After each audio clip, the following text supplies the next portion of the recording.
first carry for Latavius Murray. And he'll go down right at the 30-yard line. Give him 5 on the carry there, and it'll be second down. Offensive starters now. Charles, what about Latavius Murray? You know how you and I talk about players under the radar sometimes? Latavius Murray definitely qualifies as one of those players. And then you look up, and he's pressing 1,000 yards every year.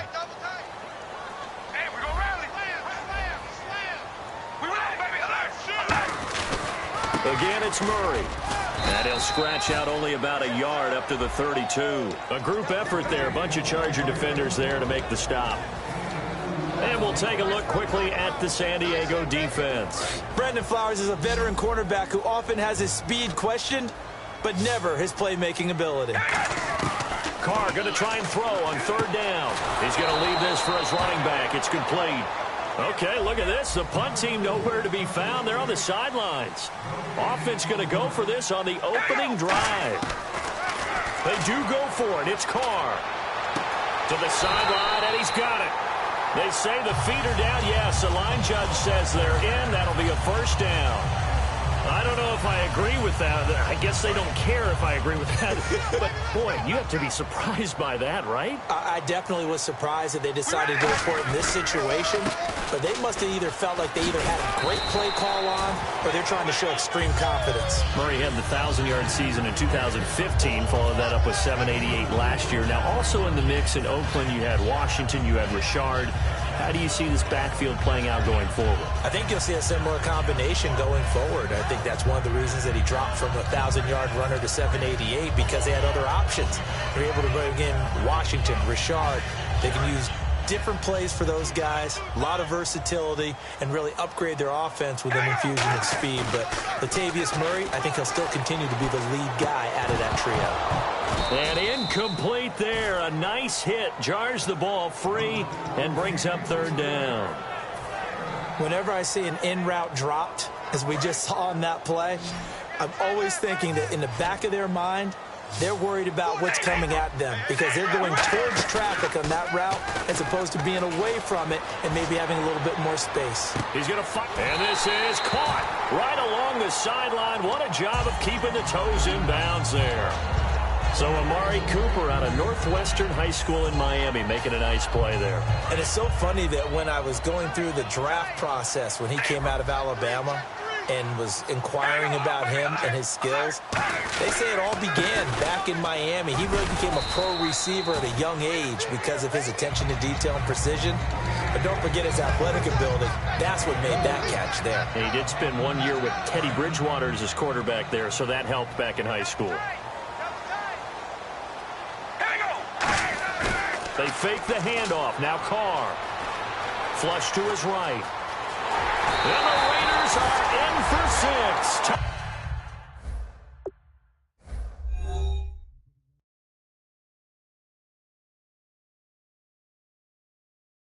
Touchdown. Derek Carr taking it in from 11 yards out. And the Raiders drive right down the field and score on the opening drive.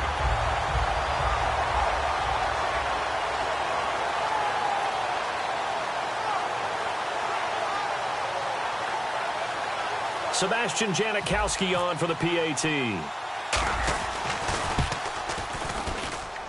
that makes it 7-zip Oakland.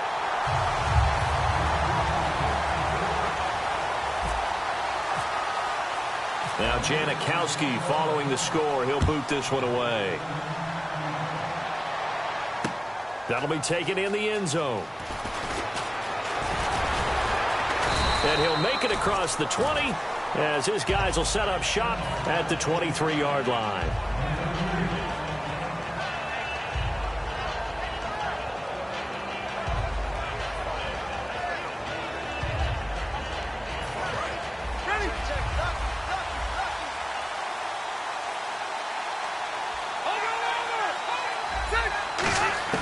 Rivers now to throw on first down. He's got time in the pocket. And his first pass is incomplete. He was looking for Antonio Gates that time. And that'll bring up second down.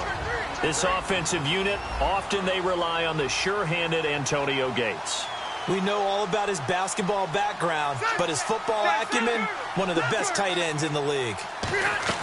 Play fake to Gordon. Now Rivers. Finding time. Going up top. And the hit jarred it loose. It's incomplete. And we take a look now at the defense for the Raiders. Malcolm Smith may have entered the league without a lot of fanfare, but how about it culminating with an MVP award in the Super Bowl?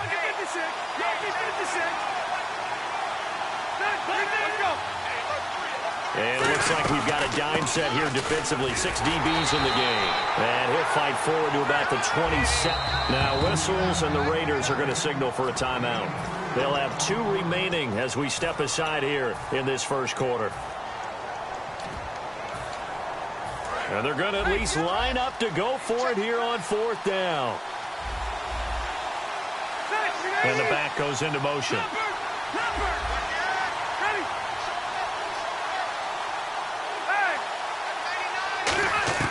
They're indeed going for it. It's Rivers. Trying to force it to Allen, and it's intercepted. A great read, and it's picked off. And they'll start with great field position at the 41-yard line. And now Oakland ready to take the field. And that recipe on their last drive that resulted in a touchdown looked pretty good, so they'll be hoping to do that once more. And it takes me back to when we sat with the offensive coordinator and the head coach. They felt pretty good about their game plan and thought there were some holes in the defense, and they exploited them the last time out. Let's see if they can come back and put together a similar drive. And we'll see if they can do just that. 10 yards still left on 2nd down. They'll run it now out of the gun. And he's going to fight his way forward here for a modest gain. Give him 5 on the carry there, and it'll set up a 3rd down. Frustrating for a defense, energizing for an offense. Finding a way to create that type of yardage in your running game, that'll make the guys carrying the ball very, very happy. One receiver to the left is Cooper. Now Carr. It finds Crabtree for the completion. And he's taken down, but not before reaching the 10-yard line. I don't care how many times we see it. I still get a kick out of watching quarterbacks and receivers do the pass tree in pregame warm-up. But I always remember that when we go to practices, we see that after practices as well. They really tune it up, don't they? They tune it up. They know why they do it for these situations. 1st down. And they build that trust, and that's why they're able to find him in this type of a situation. They come out here in the eye.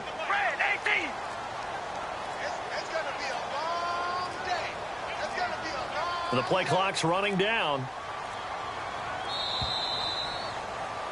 Ready to go now in the 2nd quarter. Brandon Gaudin, Charles Davis. It's the Raiders in possession of the football. And they've got it here with a 1st down.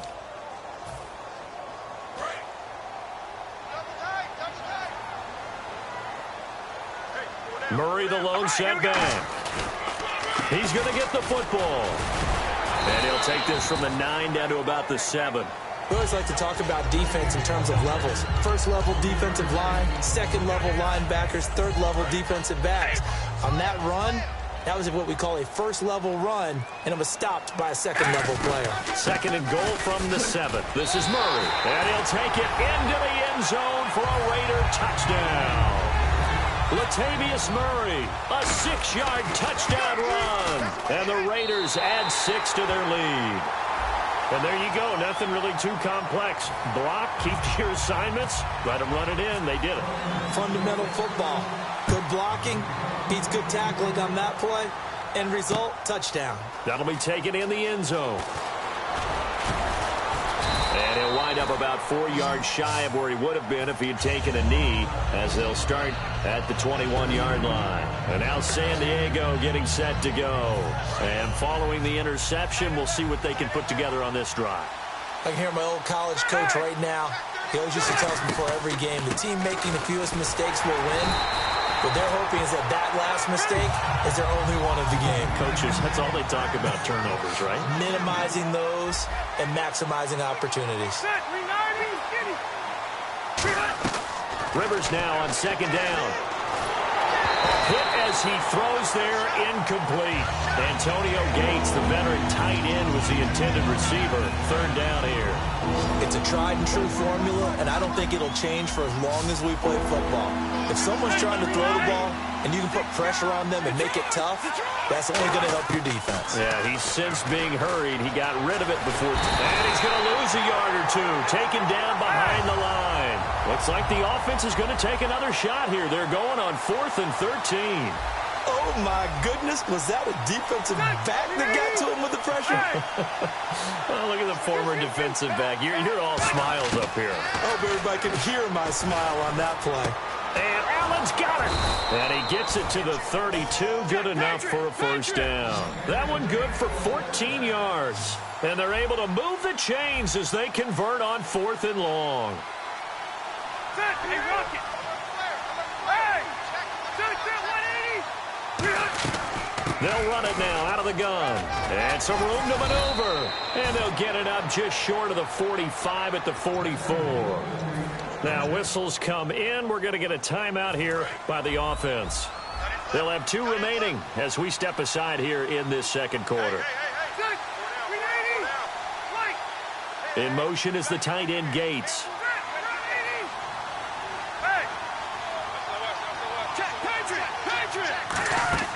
They go play action here on first down. And it pops free. The collision there jarred the ball loose and brings up second down. Well, you mind if we go off topic for a second? No, you know I like to do that randomly. AFC playoff contenders for this year that didn't make it last season. Who do you have that might get in? Well, I think Cincinnati's got to be considered there. Maybe they'd have an offseason that's calm, and they go into this season and try and get back to the playoffs where they've been perennials. How about Denver? Yeah. Remember last year they didn't have the quarterback to start. Trevor Siemian played pretty well overall, but maybe they can get solidified there and ride that strong defense right back into the playoffs. I'm going to give you a couple a little bit off the pace. Indianapolis cannot afford to squander Andrew Luck, one of the better young quarterbacks in the game. They've got to get back to the playoffs. And Buffalo, brand new head coach, brand new people running the ball club. Let's see if they can figure it out, because I think defensively they can be awfully strong. He was trying to hit Melvin Gordon there, and it's 4th down. I have to say that was a surprise call on 3rd and inches. I thought they'd try and run the football there, but you got to believe they thought they'd surprise the defense and pick up something downfield, but that one goes incomplete.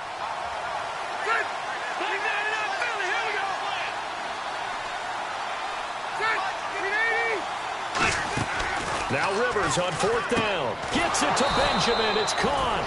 And he's able to get it to the 31, and that's enough for the first. And the defense bit hard there. They were thinking run all the way, play fake, working to perfection. He rifles one that's intercepted. Picked off by Perry Riley. And his guys will take over at the 25-yard line. And now Oakland ready to take the field. And that last touchdown drive, a good mix of pass and run. Defensively, they just looked a little out of whack. And it's so hard to stay up with an offense that has things going so well, where you're guessing and guessing wrong play after play. So what you need is someone on the defensive side of the ball, leader, right? to make a big play. Yeah. Throw that balance out of whack. That's what you're looking for now. Not worrying so much about guessing what the play call is. And the offense moving quickly to the line. To throw his car. He couldn't quite hold it. Got hit. Ball pops out. Incomplete. So much of this game is focus and concentration. And whenever I see guys running the in route, I know that in the back of their mind, they're always wondering who's lurking inside that might put a big hit on them if they try and catch the ball. Here's Carr. Brought in by Walford, right side. 6 yards is the pickup, and that'll lead to a 3rd down. I know exactly what's going to be said about that play from the defensive perspective. What's that? That's why I tell all you guys we need more than one tackler to the ball. He broke the first tackle. Luckily enough, there were more people there to get him down. And he gets it to the 32. Good enough for a first down. We'll give him 10 yards on that one, and that'll earn him a fresh set of downs. And fit's the exact right word. Over the middle, there's almost always traffic, so anytime you're a receiver in that area, you're not just focused on catching the football. You're wondering where the collision's going to come from, right? Because there's almost always someone there able to concentrate, catch it, and even add a Now hold everything here. We're going to get a timeout by the offense. So that means they're down to 1 remaining here as we head toward halftime. Carr to throw on 2nd down. And this is incomplete. He was trying to hit Jameis Olawale that time. And it'll bring up 3rd down. And you really can't pin that one on the quarterback, Charles. The O-line, they've got to protect better. And they know it. That's their meal ticket. They want to take care of the big guy behind them. In this case, they let him down. Carr, and he'll have his man. That's Cooper. Now whistles come in. We're going to get a timeout here by the offense. And with halftime on the horizon, they'll be out of timeouts from here forward. Into the red zone. It's Carr. And now the ball's out. Carr lost it. Fumble. And picked up by the Chargers. There he goes left side. And he'll take this all the way down inside the 40. Well, partner, they went empty set there. No backs in the backfield. All receivers out in the pattern. And in this situation, you know what the quarterback has to do? Act as his own blitz control. Yeah, he's got nobody else there to protect him. No one else there to protect, which means he's got to get rid of the football and absorb the hit, but not go. And for the 3rd time here in this half, it's intercepted. Picked off by the former Super Bowl MVP, Malcolm Smith. And his guys have got it back at the closing stages of the 1st half. And now Oakland ready to take the field. And from this spot in the field with the clock where it's at, you think we're just going to see a knee and that's it? And I think in this situation, that's the proper play. But we do know there's some risk takers out there that may want to take one more shot before the clock runs out. 5 yards on the catch there, brings up 2nd down. And they line up now for what will likely be the last play of the 1st half. They come out 5 wide, 3 of them to the right side. Now Carr. Looking deep in the direction of Cooper. Is this intercepted? It is. It's intercepted. Picked off by Jason Verrett. 1st half in the books. You're watching the NFL on EA Sports. Both teams appear ready for the fight ahead, and we resume action here in quarter number 3. And this will be a touchback as that sails over the end line.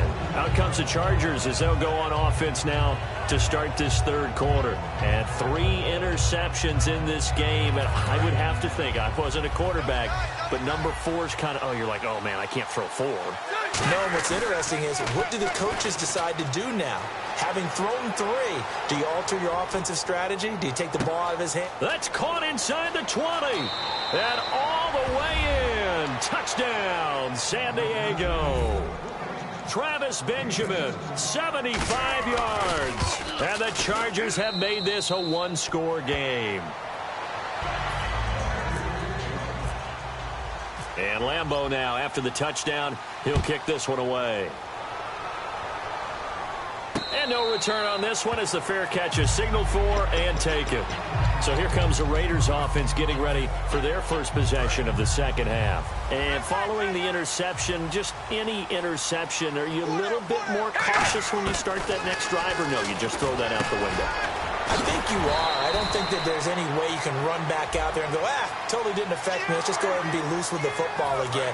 You're going to take care of it, but you have to be careful about being too cautious because now you can't run any offense at all. Still want to attack. We'll see how they attack him here. He's going to find his running back. It's complete. And able to break 1 tackle, but then quickly brought down. Completed pass play. Now let's see if they go back to the air or to the ground. I'm going to show my age here a little bit. We used to talk about running backs catching the ball as safety valves. Nowadays, they're a big part of the passing offense. Quit acting like you're so old. You're only 65. Coaches always harp on the quarterback reading the defense and getting into the open man. That's good recognition there. And how about what he did after the catch? Yeah, hit your tight end, let him get some rack. Yeah, but when he gets moving, not many guys want to come over and put a hit on him, do they? Call it no gain on the play, and it'll be 2nd down. Big boys down there in the trenches in a nice play to stop them cold. Nothing there. Yeah, when you talk about big boys, you're talking about those defensive tackles, those nose tackles. They're not just big, they're immense. And what a big-time play there. To throw, it's Carr. Over the middle, Cooper with it. They give him 13 yards there on the play and a fresh set of downs. That looked like a pretty good route combination there because you've got to find a way to clear the guy running the drag, because when you do, you just put the ball on him and then let him run. He's got some space. 10th carry of the game now, Murray. And his rough afternoon continues. He's going nowhere again. The gang of Charger defenders there for the tackle. Off the corner. Where'd he come from? Well, I guess he came off the corner, but really nice play. I like when you're able to pose a question and answer it at the same time. That's exactly where he came from, but it's not something that you normally see. Most of the time, we're thinking about those guys covering pass catchers. In this case, he was a big factor in the run game. No gain. It's a loss of 2, now 3rd down. So the myth has been shattered. Every cornerback in the league is not just a cover corner. Some of them will stick their nose in there and make plays exactly as we just saw there. A big loss suffered by the offense after that nice tackle. Only a yard on the pickup there, and it's going to leave them with a 4th down. The best defensive linemen, they play with great leverage so they can get low and not get bowled over by offensive linemen. They have excellent hands. They can throw people off on a play. We just saw a great example of a really good run stop by a guy playing the defensive tackle position. Back now in the East Bay. It's the Raiders with the lead and the football here as we get ready to start quarter number 4. So on 4th down, out trots the kicker in a big spot here. And the 38-year-old vet able to split the uprights, and they will move up by 10 now, 17-7. So a big one there as that gives them a little cushion. And you know, here in the 4th quarter, the fact that they were able to bleed some time off the clock and put points on the board, even if it's only 3, that could turn out to be the drive that ultimately wins them the game. And now San Diego getting set to go. And following that long touchdown pass, a one-play drive last time, to see if the defense, you know they're ready. They don't want that to happen again. And you would have thought they would have been ready the last time. That's what you work on all the time. Make sure that no one gets behind you. That's the cardinal sin of defense, not giving up the long pass. They did. Let's see how they adjust. Well, they went for the big play there, but that drop could really hurt their momentum. One receiver left, that's Allen. On 2nd down, they'll run with Gordon. And they're able to get this one across the 35. They pick up 12 on the play there, and they move the chains. And now it looks like they're going to be in the hurry-up. They go play action here on 1st down. He's going to wind up and air it out. Got a man, it's caught inside the 10. A big play there for San Diego. 55 yards. Well, even after all those interceptions, he's not deterred, still confident to go deep at work there. I think all the old rules about playing that position still apply. And his pass is intercepted for the 4th time today. Picked off by Travis Carey. And a big turnover there as his guys will get the football back. The Raiders offense now, they trot back out, and they had 3 points last time, but they didn't want 3 points because they were well within range of scoring a touchdown. We'll see if they can do better now. I'm with you on that one. Let's just go ahead and be frank about the whole thing. The only one happy about the 3-point kicker. Exactly. You put it through the post. That's going to help him in contract time. But that offense, they're thinking, let's get in the end zone this time. I don't know if that helped him in contract time. You could have kicked that one through. I don't know about that. I don't know about that. Super tall. Here we go. Zebra. Watch the twist. Let's go, Stan. Make some noise. Now Carr throwing on 2nd down. This one caught left side by Cooper. And they're able to get this one across the 35. That one goes for 13 yards, and it moves the sticks. And defensively, they just don't seem to have much of an answer for this passing game. Not at all. Look at the confidence that's exhibited here. With that type of a lead, clock on their side, instead of running it, they're still throwing it, trying to pick up 1st downs and keeping the football. On 1st down, Murray. And he'll get this up to about the 40. It's a pickup of 4, and it'll bring up 2nd down. Not a run that you're going to write home about, but still a good 1st down run. That's what an offense calls staying on schedule. 3 to 4 yards on 1st down, you're set up very well for the rest of the drive. And now the Chargers are going to look up here and signal for a timeout. It's just their first. They've got 2 more to use here in the final stages. On 3rd down, Murray. And he'll push this. And now the Chargers are going to signal for another timeout. That'll leave them with just one remaining in this fourth quarter of play.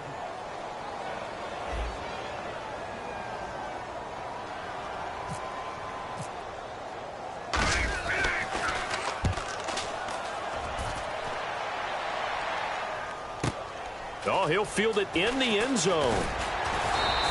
A big boot that time. 57 yards, the official distance. And the Chargers will be backed up deep to begin their drive as they take over 1st and 10. And tough starting field position here. In motion right comes Allen.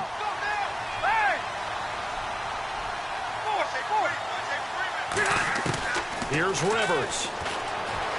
Forced out to his left. Now a desperation throw deep downfield. He was looking for Travis Benjamin that time. And it's 2nd down. Obviously a tough spot here. They need a lot of luck to win this game, but still a small chance. They've got to make sure they get the ball to the sidelines, get out of bounds, preserve clock.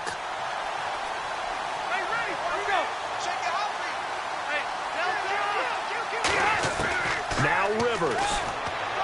And he'll find his man on the out route. That's Allen. It's a gain of 13 for number 13, and it gives him a 1st down.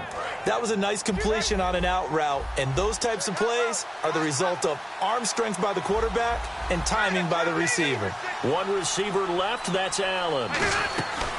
Rivers. It's complete right side to Benjamin. And they get him down, but not before he takes it across the 40-yard line. And they're going to hurry back to the line now. Here's Rivers. And nearly another interception. They've been around the ball all game. While an incomplete pass certainly doesn't look like a good play, for the guy throwing it today, as many interceptions he's thrown, he's got to feel a sigh of relief that the ball actually hit the ground and didn't go in the other direction. Rivers to throw. Caught left side, Williams. They give him a gain of 37. A nice job there, Charles. They picked up the blitz, were able to complete the pass. That had the total feel of a quarterback in control. Red blitz, got him into the right protection scheme, so he doesn't get hit back there. He's got a chance to step up with supreme confidence and deliver it downfield for a nice completion. A 1st down throw here for Rivers. And this is intercepted, and that should do it. Picked off by the safety, Reggie Nelson.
faster than a hairpin trigger. Don't you say, don't you say it.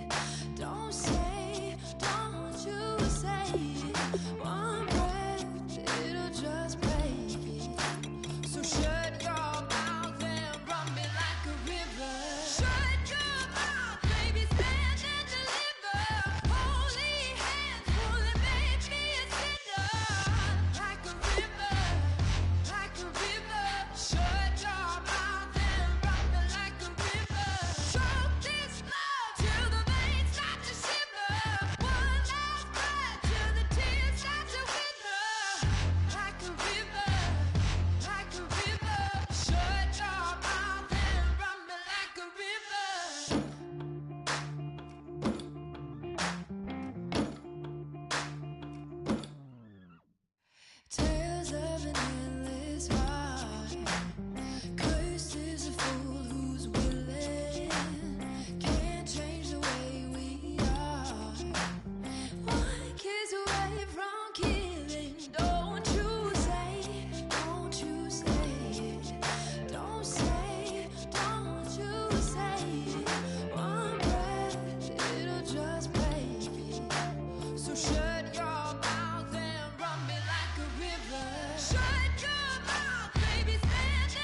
It's in my bones, it's in my soul.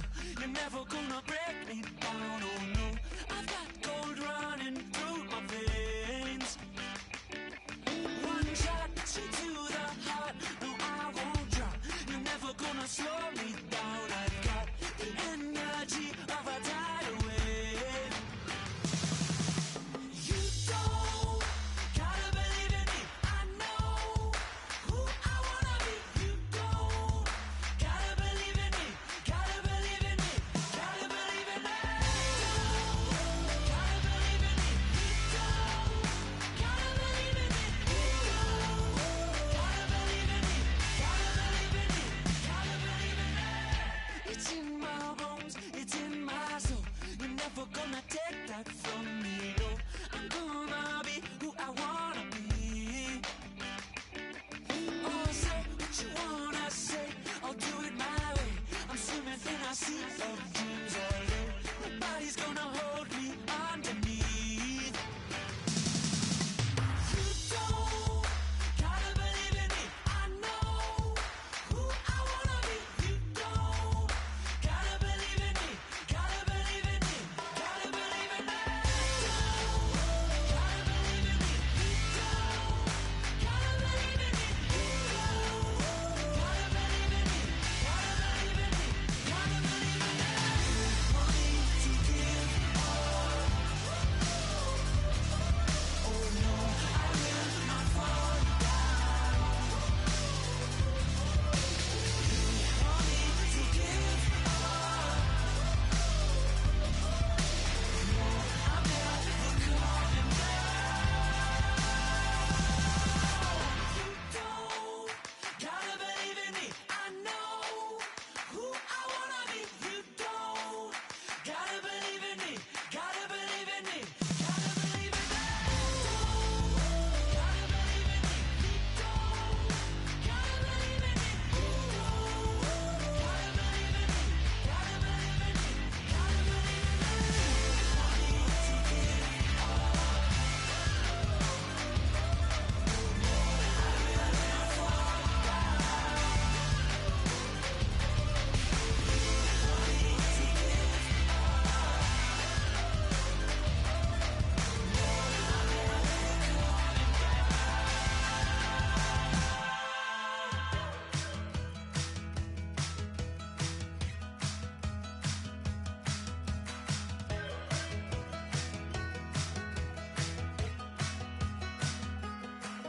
We're awake, we're alive, got the fire in our eyes. We're the kings, we're the queens, and if this is just a dream, don't wanna wake up. Let this feeling break up. We're running free, running wild, never running out of style. Got the fight, got the stuff, got the never giving up. Not gonna shake us, nothing's gonna break us. We know we are brighter than all the stars. As long as we're together, we'll stay young forever. We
moment, like the clock is broken, never stopping, never slowing.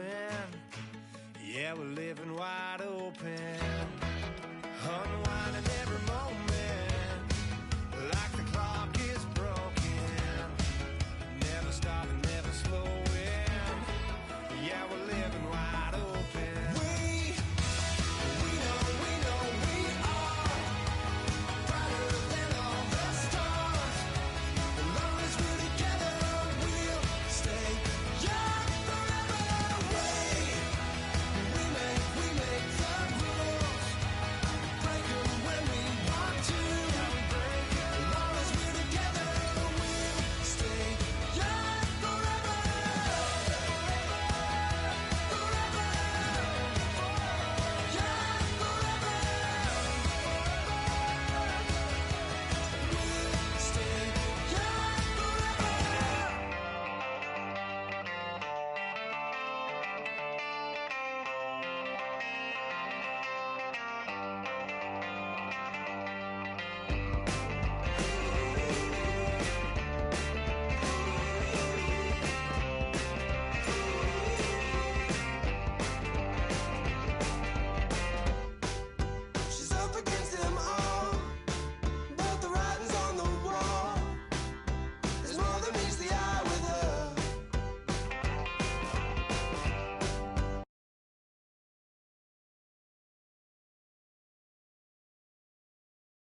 everybody. I'm Larry Ridley, and this is the NFL on EA Sports.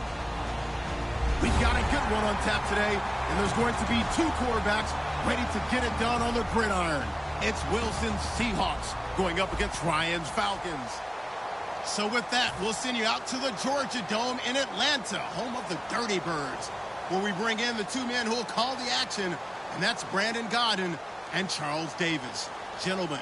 Well, there's a new building set to open adjacent to us to the south, but for now, they're still playing football at the Georgia Dome, and that's where we're located here in downtown Atlanta. Today, we've got a good NFC matchup on tap between the Seattle Seahawks and the Atlanta Falcons. That's fielded in the end zone.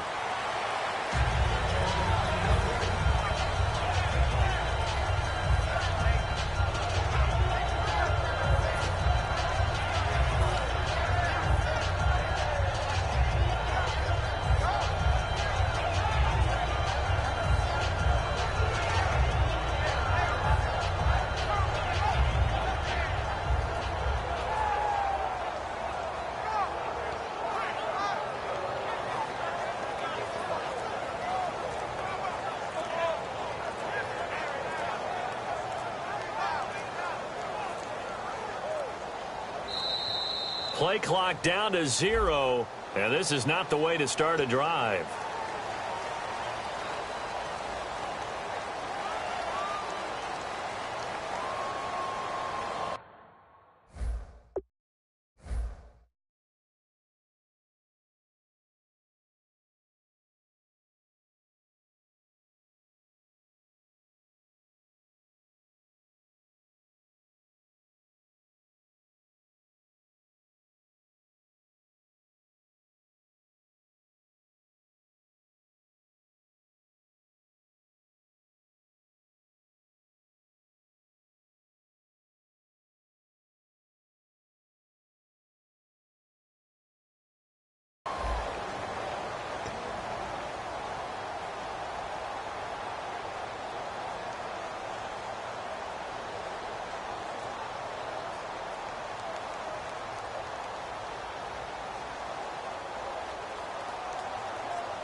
They come out here in the eye.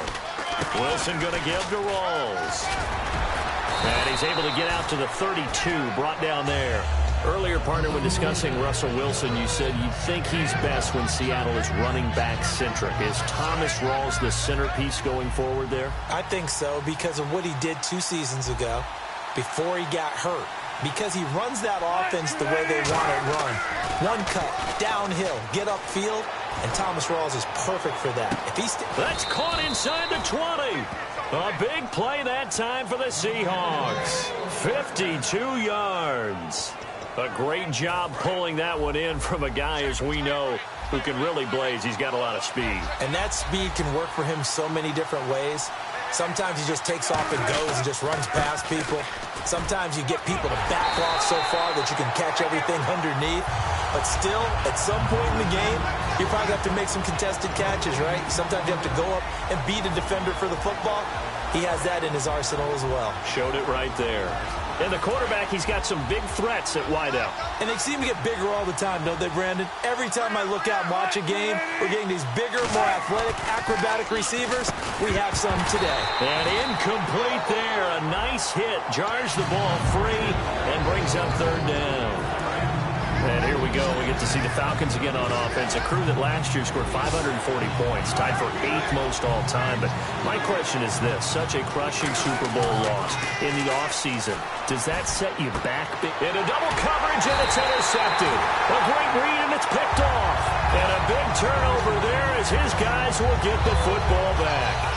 Well, your first drive of the first quarter, you get it down there, try to fire it in the end zone, and big-time deflation on that play. No doubt about it. They're moving and grooving and getting into position, and this is not the ending that they saw on this drive, is it? They had things going their way. They run. Devontae Freeman. 2 yards on the pickup there. It'll be 2nd and 8.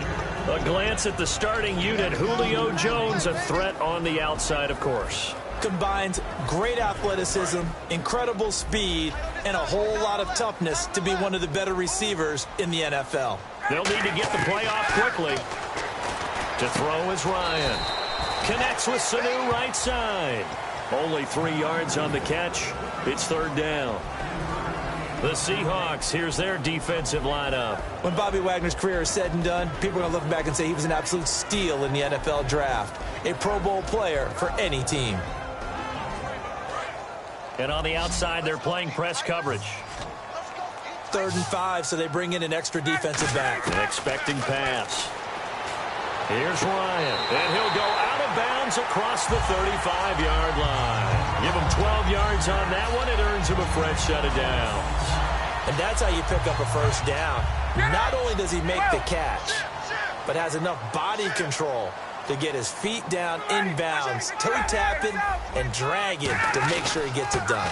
This is Freeman on 1st and 10. Give him a couple on the carry there, 2nd and 8. And when you watch Devontae Freeman run the football, you can almost close your eyes and hear him running the football, can't you? Because people just scatter. I mean, you know, when he goes through a pile, it moves in a positive direction for him. I just love how hard he plays the game. 1,000-yard season. He had 11 touchdowns last year. In March, 25 years old. So he's kind of hitting that sweet spot for a running back, isn't he? He really is, and I still remember the evaluation of him coming out of college. He does everything well, but you weren't sure he had a dominant trait. Well, wrong about that. He's dominant just about everything he does, and I think that he's going to continue to elevate his game and seek a 3rd Pro Bowl in 2017. Caught on the right side by Jones. Over 1,400 yards last year for Jones, just 6 touchdowns, but, you know, of course he had the big 300-yard game.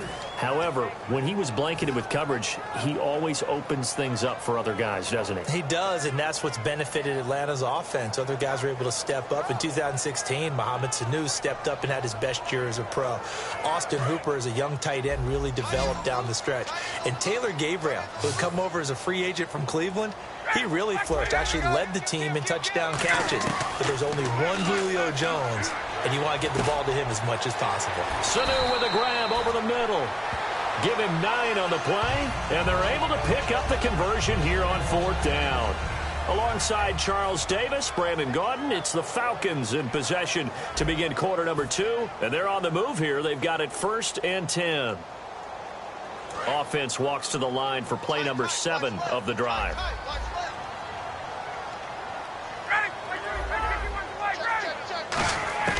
On 1st and 10, it's Ryan. And he just gets rid of it, throws it away. A wise move there, looked like nobody open, now 2nd down. They got pressure there and only rushing 3. And there's a defensive coordinator right now who is celebrating not just getting home with 3 there, but realizing if that's the type of pressure he can get in the entire game, then his pass defense is going to be excellent. You're dropping 8. Where are you going to go with the football? Ryan. The left side completion to Jones.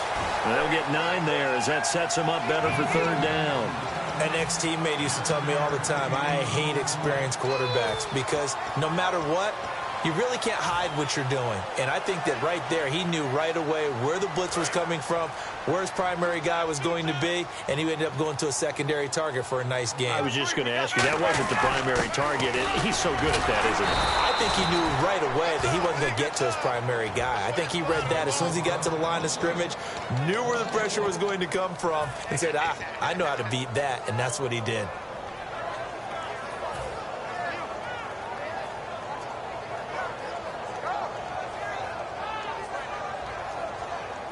Too long for a field goal, too short to punt. That in-between range, and they'll go for it on 4th down. 4th down, here's Ryan. And he's got Sanu. 12 yards that time for number 12 as they move the chains. I remember in pregame when we were talking to him on the field, and he took his gloves off and showed us his fingers. A few misshapen ones in there, and now we know why, trying to catch those types of bullets. That was a dart. Even for a talented receiver, those are tough to hang on to. 2 yards on the carry there. It'll be 2nd down. 2 minutes remain in a scoreless first half. We're back to Atlanta right after this timeout. And a really long drive here, and it goes on and on. Now Ryan on second down. He's going to hit his man out of the backfield, complete. And they'll bring him down at the 18-yard line. 9 yards on the pickup there, and it keeps the drive alive. And at his size, he's a smaller back. You can get into football. He can kind of get lost, make someone miss. It's good for him. Yeah, it's great for him. I like what you said there. Sometimes he gets lost in the traffic a little bit, but get him out in the open field into some space. That plays to his strengths the best and keeps him out of it where all the big boys are, you know, make him make someone miss in the open field. And that's exactly what you want on a first down run. Pick up 5 yards, bring up 2nd and 5. The defensive line, though, they've got to figure out a way to out-leverage the guys up front because the offensive line is winning at the point of attack.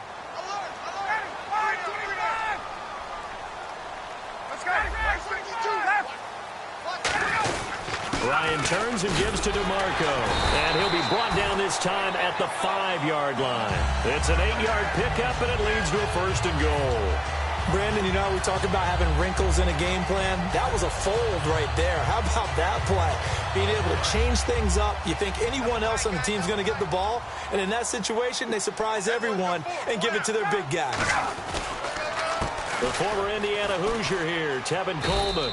That's going to go as a loss of a yard, and it'll be 2nd down.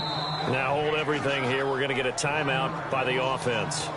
It's just their first, so they'll have 2 remaining here before we get to halftime.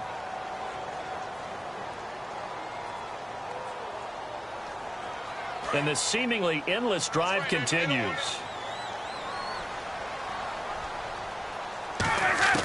Now they'll throw it with Ryan. And he's got his tight end, Tammy. Touchdown, Falcons.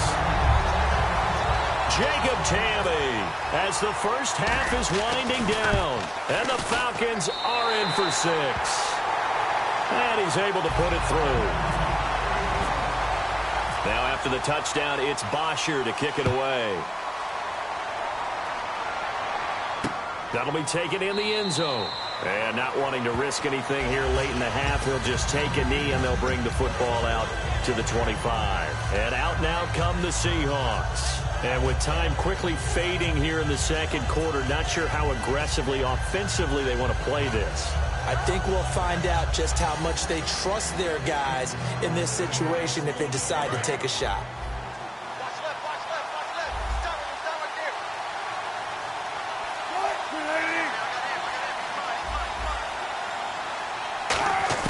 Trying to shake off the interception from the last drive. He'll look to throw. They'll tussle for it, and this is going to be caught. Baldwin coming off his first Pro Bowl appearance. He had career highs, Charles, in catches with 94, over 1,100 yards. That also a career high. Pretty good season for Doug Baldwin. And I think the place that he really started to take off was midway through 2015. The connection between he and his quarterback, Russell Wilson, where they were playing more from the pocket, bigger plays downfield, that just propelled him into 2016. That and anything he perceives as a slight, he uses it to his advantage. And that's caught inside the 30. And he'll be taken down, but not before getting this inside the 30. So 3 seconds here remain in the half. On is the field goal unit to see about getting 3 points. This from 44 yards out, left hash. And Hauschka's kick is good. That's it for the first half. 2 more quarters to go. We'll have plenty more to see after the break. And we welcome you back live now inside the booth alongside Charles Davis. I'm Brandon Gaudin, set and ready to rock for the third quarter. So both teams have their marching orders, and we'll get going again here in quarter number 3. And the Falcons now making their way back out onto the field. They have the lead now. They'll be looking for some separation here as we begin the third quarter. I like the way you term that, because now I think they go a little bit deeper into their playbook. They like what they did in the first half. That worked okay. But in order to get the separation that you just talked about, change things up a little bit. Change your tendencies. Try and hit them a little bit more with some things they didn't see in the first half. We'll see if they do just that.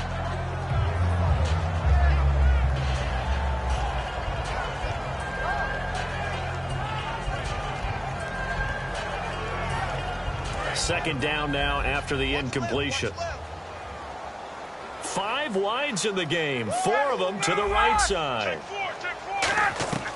2nd and 10 now. Ryan. He's going to let it go again. It got his man complete. The 20. Touchdown, Falcons. Taylor Gabriel, 75 yards. And the Falcons will extend their lead.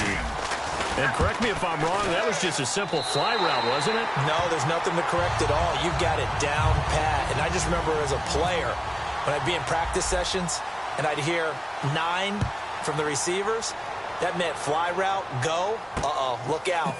That was the 9, and he just kept going all the way into the end zone for the touchdown. And he'll take it up past the 25 to the 26-yard line. Now we'll see what this Seahawks offense has in store with their first possession of the second half. They trail offense, first time to touch the ball in quarter 3, and we'll see what they can do. And I can't wait to see what they have planned, because some teams script to start a half. Other teams just go, okay, these are the sequence of plays we want to run. These things worked well for us. And sometimes they throw in that big chunk play right away. Shocker. Try and get after them early and try and create a big play to give themselves some momentum. See what they have up their sleeve. On second down, here's Wilson. Surveying the field.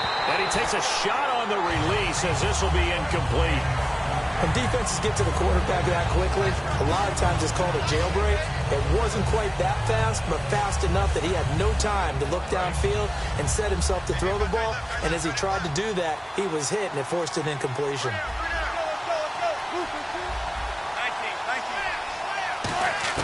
On third down, Wilson. He finds his man, Baldwin. It's a gain of 20 and picking up the first. I don't care how many times you tell the story, it never loses its luster for me. Doug Baldwin, undrafted out of Stanford, and plays like a #1 receiver should in the NFL. I don't care how you cover him. I don't care that his size isn't great. He's the one that typically comes up with the football. Absolutely. His roots go all the way back to Gulf Breeze, Florida, where he's from, right on the water near Pensacola, and then, of course, to Stanford, and, boy, he's been good. Oh, man, that was close. The opportunity to change momentum, big play, right in his hands, unable to come down with it. A sigh of relief, no doubt, on offense as that fell harmlessly to the ground. On second down, Rawls. Just a gain of a yard there, and now it'll be third down. Well, so many times we look at a short run and we praise the offense for trying to set the tempo and establish things, but the defensive guys, hey, they just won the battle there. It wasn't a big run given up. They don't always have to absorb the body blows. Sometimes they dish them out themselves. From the gun on third down, Wilson. Into heavy traffic, and it's intercepted. Ricardo Allen with a pick. And a return across midfield and to the 46-yard line. Now the Falcons offense gets ready to head back onto the field. And they were able to punch it in the end zone last time. They'll be looking to do that again here for the defense. Obviously, they'll be looking to stop them from punching it back in the end zone. It always is punch-counter-punch, isn't it? And which team has the advantage? Well, let's just go back. Last time on offense, they rolled downfield, got into a good rhythm. You can see a little more bounce in and out of the huddle. You can see the sideline really get into the game. So defensively, you're thinking to yourself, how do we take that away from them? How do we get the advantage back? Let's see what they come up with. I think pressure is always the first way to go. You love pressure. I love it. We'll see if they dial it up this drive. They come out here in the eye.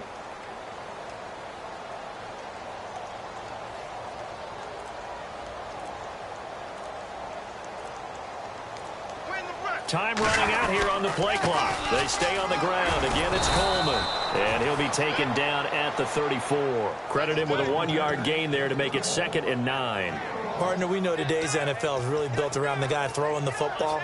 But these short runs, they still pay dividends because they can take their toll on a defense, and they can add up as the game goes along. You control the clock, you control the ball, and that way you often control the game. On second down, Ryan. This will be caught inside the 10. Touchdown, Falcons. Mohamed Sanu, 34 yards. And the Falcons turn that interception into a touchdown. As a fan, is there anything prettier than a well-executed post grab? No, it's a thing of beauty, especially when it's done like that for a touchdown. The throw, the catch, and how about the run after to get it to the end zone? That's fielded in the end zone. And he'll elect not to return this one, so they'll bring it out to the 25 on the touchback. The Seattle offense now set to come back out on the field.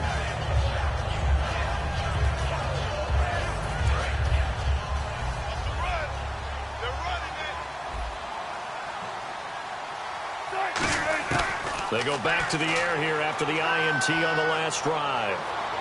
He's going to air one out. So they took a shot on first down but couldn't connect. Well, I guess we just discovered that someone is certainly not going to sit back and just take it in this game, huh? No, they were trying to get that touchdown back in one shot. One shot, trying to help out his defense and let the other team know they were coming after him. Wilson, and Graham's got it over the middle. 6 yards is the pickup, and that'll lead to a third down. And they're going to speed things up here. Obviously, this has not been a banner game throwing the football. So what you got to do, you got to kind of down focus, don't you think? Find the tight end, take some easier completions. The interception last drive. There he hits the reliable target. Baldwin with it over the middle.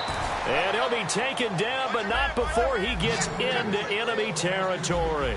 And when you're playing a quarterback with some experience and some moxie, you enter the danger zone when you decide to blitz him, because if he's able to diagnose as he did on that play, he can hurt you downfield. He reads defenses so well, doesn't he? He really does, and the best part about that play for him, I don't think that was his primary target. I don't think so either. I think he had the read, figured out where the blitz was coming from, and went to a secondary target for a really nice game. Now a play fake here on first down. Complete. Richardson has it. Back now in Atlanta. It's the Seahawks with possession of the football, but they do trail here to begin quarter number 4. And the defense with their backs against the wall a little bit here as the offense is in the red zone. Now Wilson on first down. That's going to be caught at the 10-yard line. Give him a couple on the catch. It's 2nd and 8. Got to give credit where it's due. Really nice defense on that play. The pitch and catch was successful, but not any run after it. They'll run it now out of the gun. And he will score. Touchdown, Seattle. Thomas rolls. A 10-yard touchdown run. And the Seahawks are able to close the gap just a bit. I know we don't talk about it enough, but the intelligence level of the guys up front blocking, the offensive linemen, maybe the smartest guys in football overall. Add in a little bit of athleticism and a whole lot of toughness, you got a lot to deal with, don't you? That's why the guys in the backfield get them really nice Christmas gifts, right? If they're smart, they do. Atlanta now coming out on the field. And they will simply, Charles, be looking to duplicate what they did last drive when they were able to push it in for 6. And they hope it'll be that easy, right? To be able to take exactly what happened before, replicate it. They've got to make a few additional changes. And now the Seahawks are going to take a timeout here on defense. It's just their first. They'll be down to 2 remaining as we step aside here in the 4th quarter. Possible run anticipation here as the D-line sandwiches together. On 2nd down, here's Ryan. The left side completion to Jones. A good pickup there of 20 yards. First down and 10 now for the offensive group.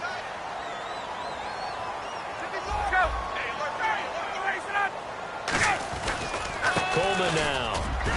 And he'll fight his way forward to about the 4. And now the Seahawks are going to call another timeout. That's going to leave them with just 1 remaining here in this 4th quarter.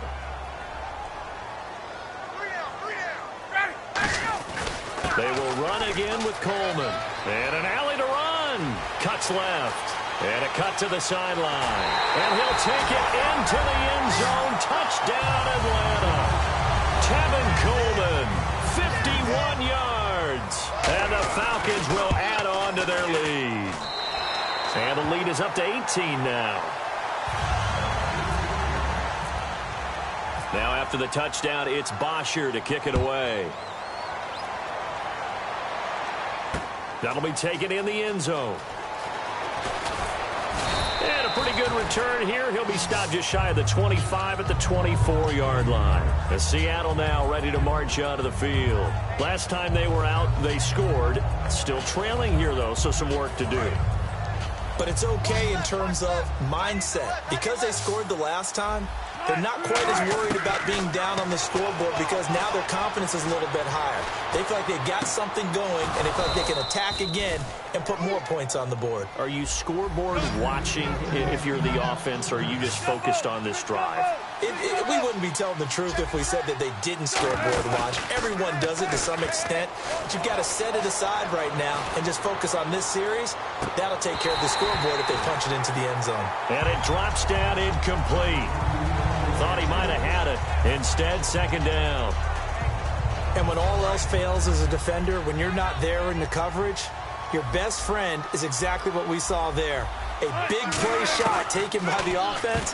Unfortunately, it ended in a big drop. Jimmy Graham, the intended receiver. And that'll make it third down. It's always tough for the guys throwing the football when they think they've got a completion and the ball's almost there, and then someone sneaks a hand or two in and bats it away. So a ways to go here on 3rd and 10. They come up in an empty set. 4 wide receivers, 1 tight end. Throwing is Wilson. And able to find Graham. Complete. And he's taken down, but not before he gets this into enemy territory across the 40. They're going to hurry back to the line now. There's a completion to the tight end, and I think they were looking at something out of central casting, frankly. Absolutely. I mean, size, the hands. Speed. I mean, can flat out run. You put that whole package together, you light up the eyes of an offensive coordinator, don't you? Second down following the incompletion. Second and 10 now, Wilson. And he comes back with one complete. It's a 10-yard pickup, and it moves the chains. They gave up the completion there, but this is what zone defenses count on. Catching the ball and not much run after the catch. And his throw's going to be incomplete. Tyler Lockett was the target there. And now it's second down. And that one was knocked away, and I think the defender's going to be a little upset with themselves. They made the play on the football, but that one felt like a forced pass by the quarterback. Thought he had someone open. He really wasn't. Maybe an example of having too much confidence in his receiver that no matter what, I'm going to throw it to him. And that was a play made by the defense, and it could have been a bigger one. It's always a good play when you're able to bat a ball away or down, because if you actually tip it in the air, now the offense is getting a second shot at catching the football, or another receiver may come along and grab it out of the air and turn it into a big play. So if you make a play on the ball, make sure it's knocked away or down. Otherwise, there could be some jeopardy. 15 yards through the air and a first down. And there's a completion to the tight end. And look at the size of these players nowadays. At that spot, 6'4", 6'5", and up. A lot of guys used to be basketball players. Somehow came back to football. That's really good for the game of football. You're getting better athleticism, great hand-eye coordination. End zone caught. Touchdown, Seattle. Luke Wilson, a 12-yard touchdown grab. And the Seahawks are able to cut into that deficit. And that touchdown puts us in a position to have a discussion, doesn't it?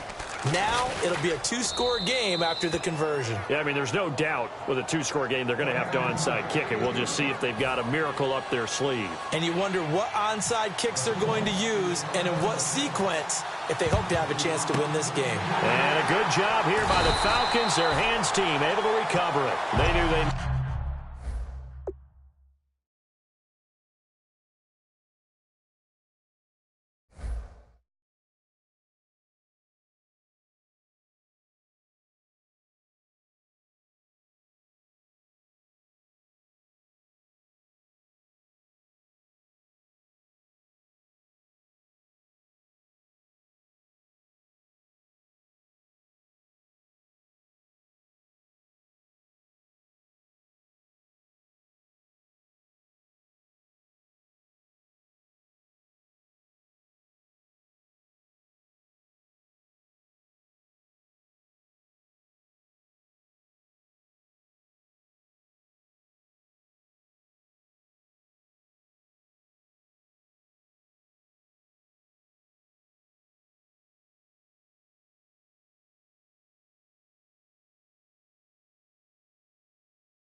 alone. Sliding down the last street as the day creeps. What you do with nobody at home? Sugar, just step into your sneakers and step behind the speakers. Your heart will keep me beating and make me a believer. Don't you want me? Don't you want me? I need some mercy in my soul. Come on.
Now I've been in New York, Texas, Midwest, and it all reminds me of California, cause there's no place like California. California, A-A-T-L-M-I-A-D-M-V, all reminds me of California, cause there's no place like California. California, New York, Texas, Midwest, and it all reminds me of California, cause there's no place like California. California, I got some out in Dallas, now I'm smelling like LA. Met it from Miami.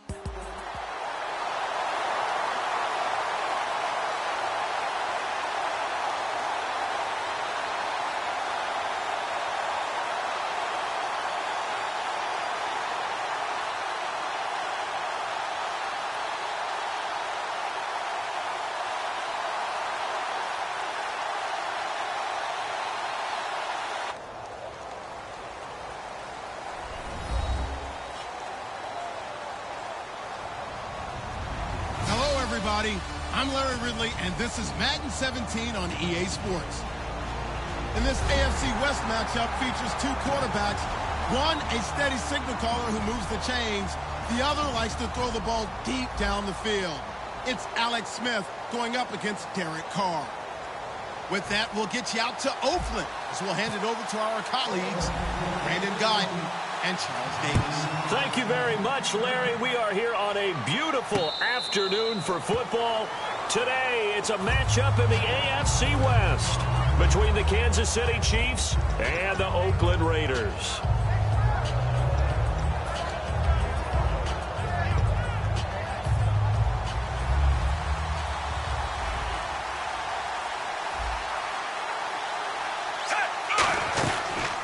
On the ground, it's the first carry here for Jamal Charles. And his first carry, he loses the football. And they will take over at the 29-yard line. To put it mildly, that is not the way anyone wants to start off a game. You fumble on your first offensive snap. But now what you're worried about is, does that linger throughout the game for your guys on offense? And how's the defense going to handle it? Because no one expects to run out on the field on the first play and have to all of a sudden start to play themselves. Now Carr with a give to Murray. And able to push his way forward here for a good little gain. 5 yards is the tally on first down. That brings up 2nd and 5. Well, sometimes we talk running backs. Sometimes we talk wide receivers. Walford, the tight end in this unit, very important. Clive Walford, a terrific player. Knows how to work the inside portions of the field, but also can surprise you and get deep. Being chased out left. Throw left side to the tight end, Walford. 12 yards there as they move the chains. We talk about mobility on quarterbacks all the time. Here's where it really pays off. Able to move, evade, and is accurate throwing on the run and picking up a first down. So the D-line's going to spread out. All right, here we go. Carr turns, hands to Murray. Trying to run inside, but nothing there. Just a yard on the first down carry, so it's 2nd and 9. A 1-yard gain can look like a disaster, but all depends on how the game is going. Is it a series of 1-yard gains running the ball? If that's the case, you might have to start thinking about throwing it a little bit more. But if it's just the occasional 1-yard run, hey, congratulations to the defense. They won that one. Come back and get them the next time. To throw, it's Carr. And he just chucked that one out of bounds, out of everyone's reach. Maybe a wise call not to take a sack in this part of the field. It brings up 3rd down. And a look at the defense now.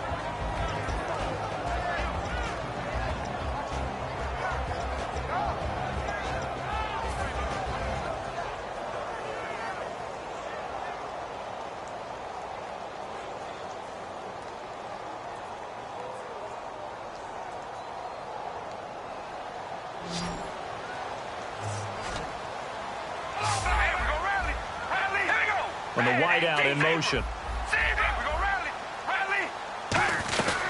They'll run it now out of the gun. And he'll maybe get back to the line of scrimmage, but no more than that. Call it no gain there, and it leads to a 4th down.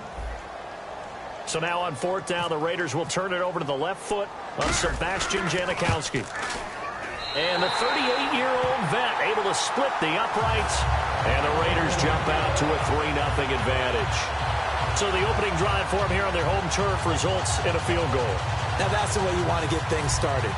Your stadium, your crowd, you've got the ball, put points on the board first, and let everyone start to celebrate. This will be taken to the back of the end zone. And no thought to bring this one out. He'll just go down to a knee, and he'll take over at the 25.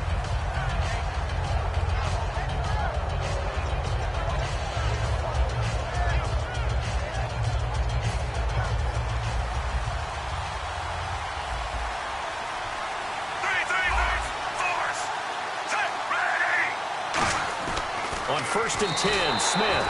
And he lost 6 there on the first down play.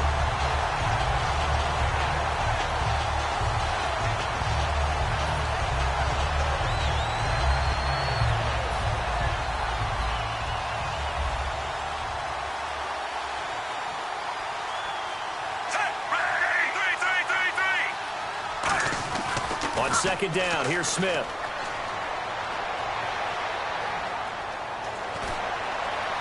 And unable to connect on the long pass. It falls down incomplete. And a look at this offensive unit now, and you see who we have highlighted, partner. Jamal Charles, one of the most exciting, productive running backs in the NFL.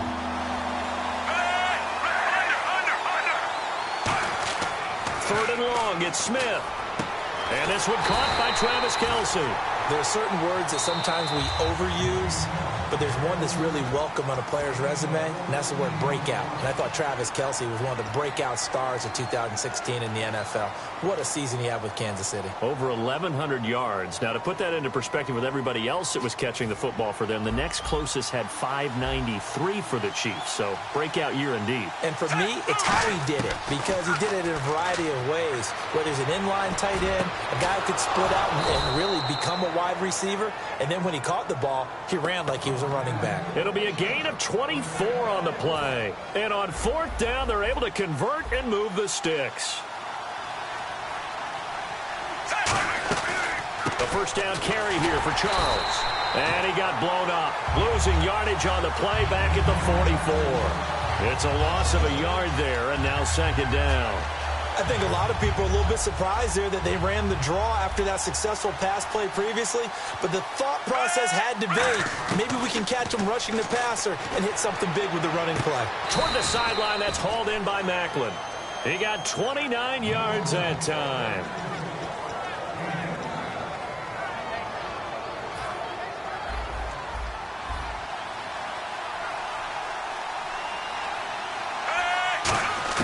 From the red zone now, Smith to the right side. It's Kelsey. And he will take it on in for a Chiefs touchdown. Travis Kelsey, a 15-yard touchdown grab. And the Chiefs are going to take a first-quarter lead. And he'll bang that one through.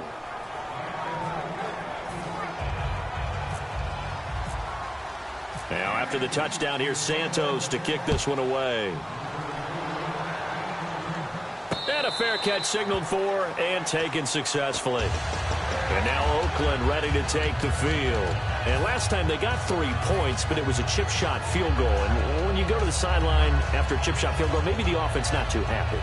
It's a balancing act, isn't it? Because you're exactly right. They're none too pleased that they didn't punch it in for 6 points.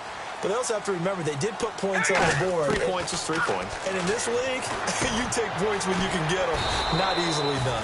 And he'll get it up near the 35, right at the 34 here. Everyone's got to be able to catch the football. Doesn't matter what position you play, but if you're on offense, be aware a ball may come your way.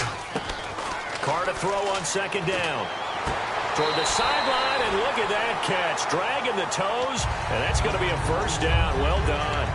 After that man, Crabtree just finished his 8th NFL season. Of course, the first 6 in San Fran, last 2 with the Raiders. Barely topped the 1,000-yard mark, but he did 1,003 this season. It's been interesting to watch the career arc of Michael Crabtree, because you remember when he came out of college, came out of Texas Tech, he was seen as a pure #1 receiver. Many thought he was going to be a future All-Pro. But he settled in as the #2 guy in Oakland, and I think that's been great for him. Taking the pressure off of Amari Cooper and making plays himself.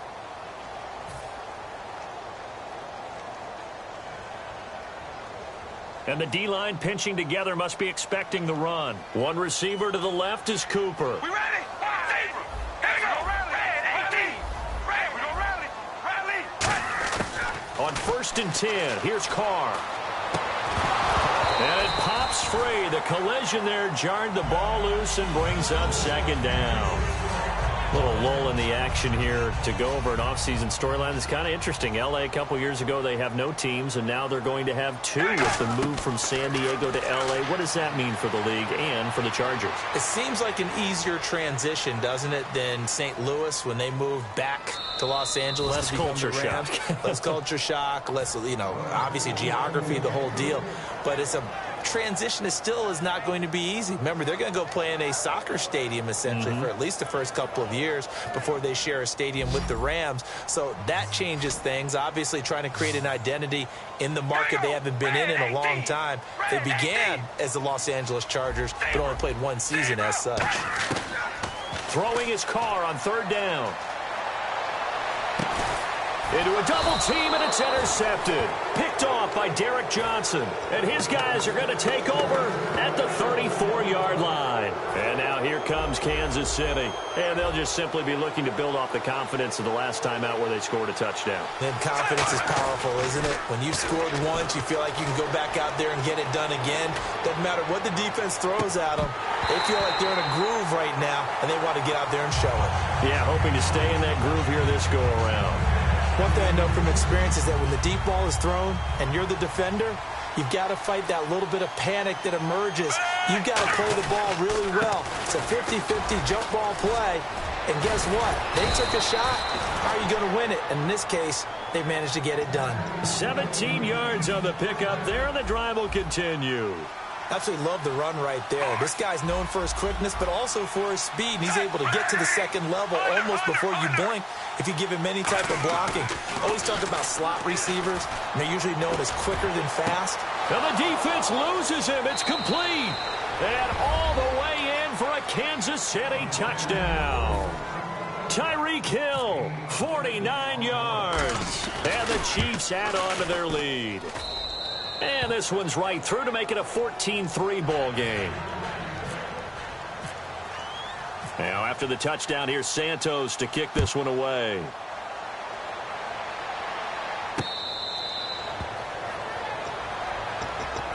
And now Oakland ready to take the field.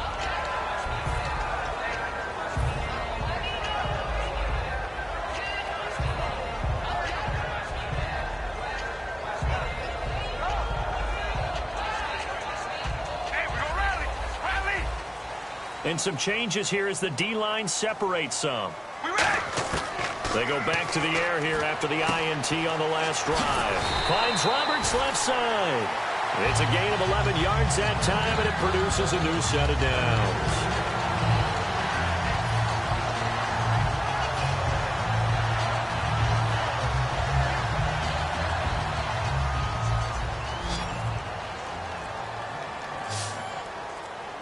Play clock winding down. Carr now to throw. And it's incomplete. Boy, he doesn't drop many like that one. Second down. CD, wanted to get your thoughts just on the landscape of the offseason for each of these teams. Super Bowl in the rearview mirror, but so much going on. People look at the draft a lot, but there's a lot more that goes into the offseason for these front offices, is there not? It certainly is, and then even before we get to the draft, you start with the combine, that's held in Indianapolis every year, and you have about 350 of the top prospects coming together to get their physicals and interviews and on-field performance, and all that will get evaluated along with their game tape. And then you've got the free agents, all right? That starts, I believe, in early March, where now the free agents can start moving around to different teams. So your team's starting to take a little bit of shape there, free agency, because then the draft's coming up. You're trying to put your team together with new draft picks, have everyone start to move in one direction. And then you have the OTAs and minicamps. You get to see them on the field for the first time. And we start to get a better idea of how these teams are going to look when the fall begins. They pick up 12 on the play there, and they move the chains. And quickly, they get to the line. And now the passing game here in the second quarter starting to heat up a little bit. Don't you feel the rhythm starting to happen, right? You see it. Now the confidence is starting to rise. I think now as a play caller, because that has happened, you lean on it a little bit more. You don't go totally away from running the football, but you do say, guess what? We can throw it. We can throw it well with a whole lot of confidence. Back to the air on second down. It's Carr to the left side and complete for Amari Cooper. Give him 11 yards that time and a new set of downs. And those first downs do add up. The offense keeps the ball moving downfield and keeps their defense on the bench, giving them a chance to rest. Offense walks to the line for play number 7 of the drive. Into the red zone. It's Carr. And this is caught. It's Cooper. That one goes for 16 yards. It sets him up first and goal. This offense is in rhythm now, just accumulating first downs and moving the ball downfield.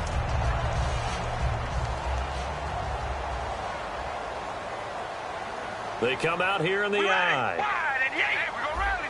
We're ready. Wide and Yates. Wide and Yates.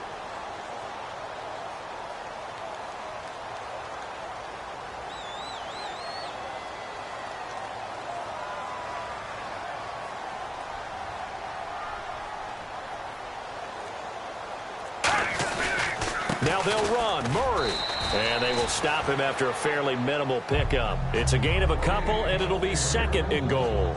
Looking at this now, you got a couple more cracks here this close. Sneak it? I don't think you even go into a huddle. Just line up, snap it, and fall in behind those guys. Now here's a defensive timeout called by the Chiefs. It's just their first, so they'll have 2 remaining here before we get to halftime. Carr keeps it on the sneak. And he is met at the line of scrimmage, and he goes down right there. And the Chiefs are going to signal for and be granted another timeout. So that means they're down to 1 remaining here as we head toward halftime. Long drive. The defense just cannot seem to catch a break and get off the field. Hey, we're going to rally. All right, we're going to rally. Hey, we're going to rally. All right, here we go. Wide and Yates. We're going to rally. And Carr's going to keep it himself. No gain on the play, and what to do now on 4th and goal. And play is stopped here. Timeout. It's the defense calling the timeout here. And with halftime on the horizon, they'll be out of timeouts from here forward. And no move to take the offense on the field. They're going to stay out there and go for it on 4th and goal. And he's over the line and in for a Raider touchdown. Derek Carr taking it in. And the Raiders have cut it back to within a score. I think everyone in the league talks about finishing, don't they? Doesn't matter whether it's a quarter, a half, a game, a series, whatever. But they're finishing the first half in fine style, putting that one in the end zone. They did, and they didn't leave much time on the clock either. Well done. So now here are the Chiefs as their offense makes their way back out onto the field. And we'll see how this is played. Offensively, they've got the lead. Not a whole lot of time left. What do you think, Charles? Well, it's tempting to try and add to your lead, but a mistake there, that can change things in a big way. I say go ahead, take the knee, get on out for the half.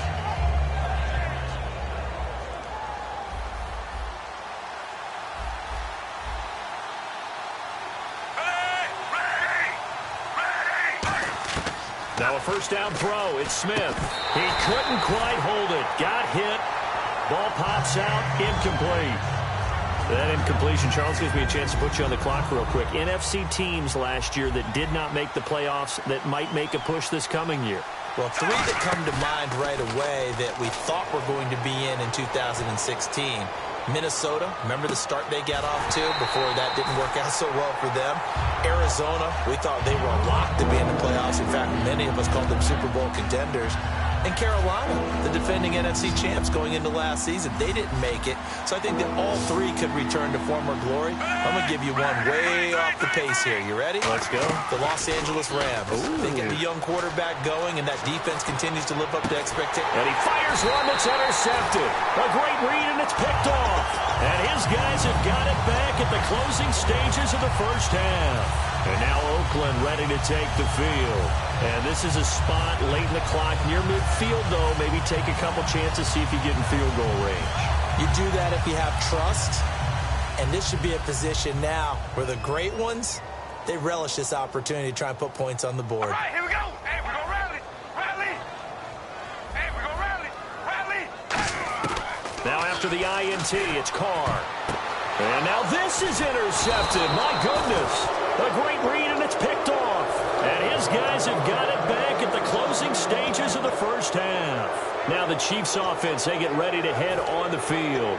And with time quickly fading here in the second quarter, not sure how aggressively, offensively they want to play this. I think we'll find out just how much they trust their guys in this situation if they decide to take a shot. He's got time. That'll be incomplete with 9 seconds now showing on the clock. Second down here after the incomplete pass. Let's give some credit to the defensive guys on that play. Able to bat that one away. Sure looked like they were trying to hit the corner route. 2nd and 10, Smith again. Into double coverage, and it's intercepted. Picked off by David Anderson. And now Oakland ready to take the field.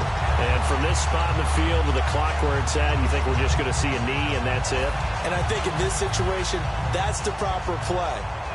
But we do know there's some risk takers out there that may want to take one more shot before the clock runs out. They begin the drive with a run by Murray. And this will go as a short gain on what will be the final act of this first half. So 2 quarters down, 2 remain. Charles and I return after the break. Both teams appear ready for the fight ahead, and we resume action here in quarter number 3.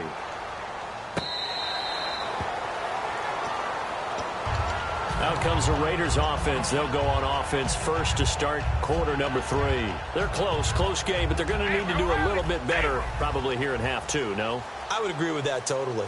I would guess that in the locker room, they talked about cleaning up some of the errors, but overall, I think they wanted to be positive with them. Guys, we're right there. Just not playing as well as we need to. Let's pick it up, and we still have a chance to win this game. Yeah, they do. We'll see if they can pick it up. Let's look ahead for a quick minute. We don't have the schedules yet for next year, but what we do have are the 5 international games that will be played, 4 in London and then 1 again in Mexico, Jacksonville, Baltimore, Miami, New Orleans, Cleveland, Minnesota, Rams, and Arizona. Those in London, and then Mexico's going to get a great game. the Raiders and New England. And he's going to be intercepted a third time. A great read, and it's picked off. And his guys are going to take over at the 31-yard line. A look at the offense now here, coming back out on the road for their first possession of the second half. Under. Charles, the lone setback. They come out with one back and three tight ends. And he'll be limited to a short gain up to about the 34-yard line. Give him 3 on first down. It'll set up a 2nd and 7. In my book, that's running the ball well, but with intelligence. How about him keeping the clock moving, staying in bounds? Yeah, even though it's the third quarter, you're thinking ahead, aren't you? This is where your running game can really help you with a lead in the second half. I agree totally. It's not just end-of-the-half situations that you worry about the clock.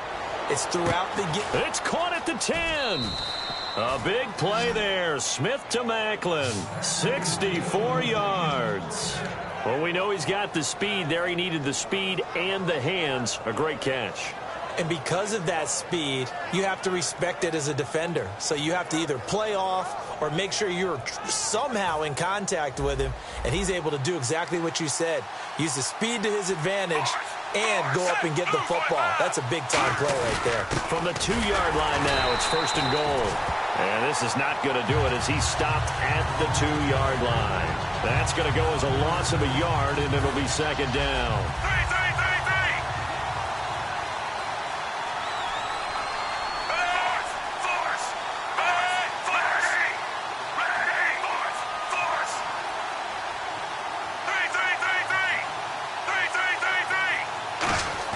To throw on 2nd down is Smith. And he can't hang on. That's definitely going to be one he wishes he had back. Incomplete in the end zone.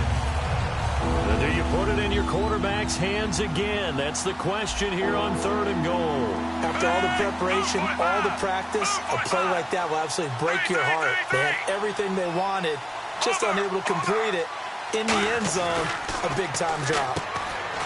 And he's going to be intercepted a 3rd time. Picked off by the former Super Bowl MVP, Malcolm Smith.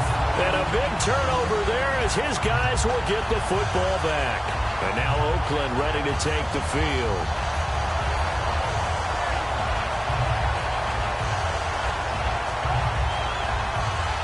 Very tough spot here for the offense to start.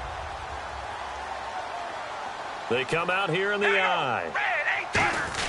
Now Carr going to give to Olawale. And he'll get him a little space here up to the 5-yard line. 5 yards on the carry. Good pickup on 1st down. Well, both teams practice this situation. And this time, the guys on offense won, and in a very nice way. What a run from that position on their own goal line. Gave him some good breathing room. I wonder now, do you still stack the line of scrimmage, or do you play normal defense? They may have backed him off with that run. It looked like he might have had a window there, but the rhythm was just a little bit off. It certainly was, because everything that has to come together to get a pass completed, yeah, you're right. The sync just wasn't there. All right, here we go. Zebra. Back near his goal line. Here's Carr. Toward the sideline. Did he keep the feet in? Yes, he got them both down, says the side judge. And that's good enough for a 1st down. I do have to admit, I like it when it all comes together. When the top part, catching the football, right, whether you're catching it with your hands or cradling it, comes together with the legs, in this case the feet, doing a little toe tap to stay in bounds and complete the catch. And a great job by our crew on the camera shot. Love when you see the grass or on the field turf, those rubber pellets flying up. Great catch. All right, different topic here. 2018, the Super Bowl, traveling north, far north to Minneapolis. Early predictions for that one. Who you got? Well, you know, everyone's still waiting in the NFL for a home team to play in its home stadium, right? So could the Vikings be that team? I'll start in the NFC, and I'm going to say no. I think Seattle, starting to get near that maybe last run with their defense. Earl Thomas returns. I like Seattle coming out of the NFC. How about you? Well, I'm actually going to take a Dallas Cowboys NFC title run. I think that they came so close this year, probably most talented going into next year. I like that one. Well, in the AFC, I'm going to go with a team that if they improve their defense and their quarterback stays healthy, they could be that team, the Oakland Raiders. Okay, I'm going dark horse. Cleveland Browns. Let's go. Hey, from worst to first. Oh, he almost intercepted it. They're just forcing it into too many tough spots. That was almost a fourth pick of the game. And now fourth down.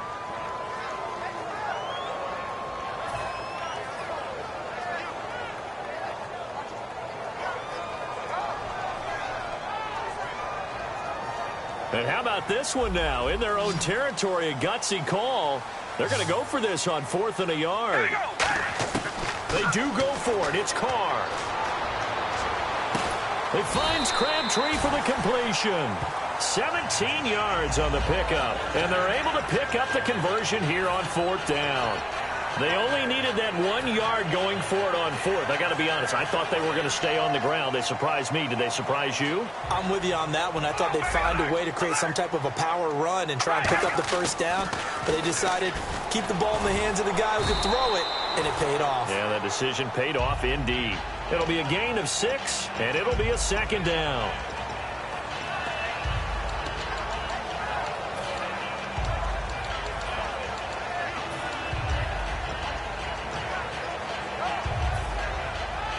And the 8th play on this drive coming up.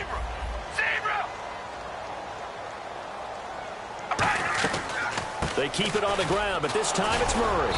And nothing doing. He's immediately taken down at the line of scrimmage. No gain on the play that time, and they'll look to convert on what will be a 3rd and 4. Here's Carr to throw. A bullet throw, but incomplete. Latavius Murray, the intended receiver, out of the backfield. And it's 4th and 4. And there was a good opportunity that just went awry there. A drop pass. I guess that's why they call them running backs and not catching backs. NFL teams last year, a little under 50% on 4th down conversions. This is a bit tougher. 4th and 4.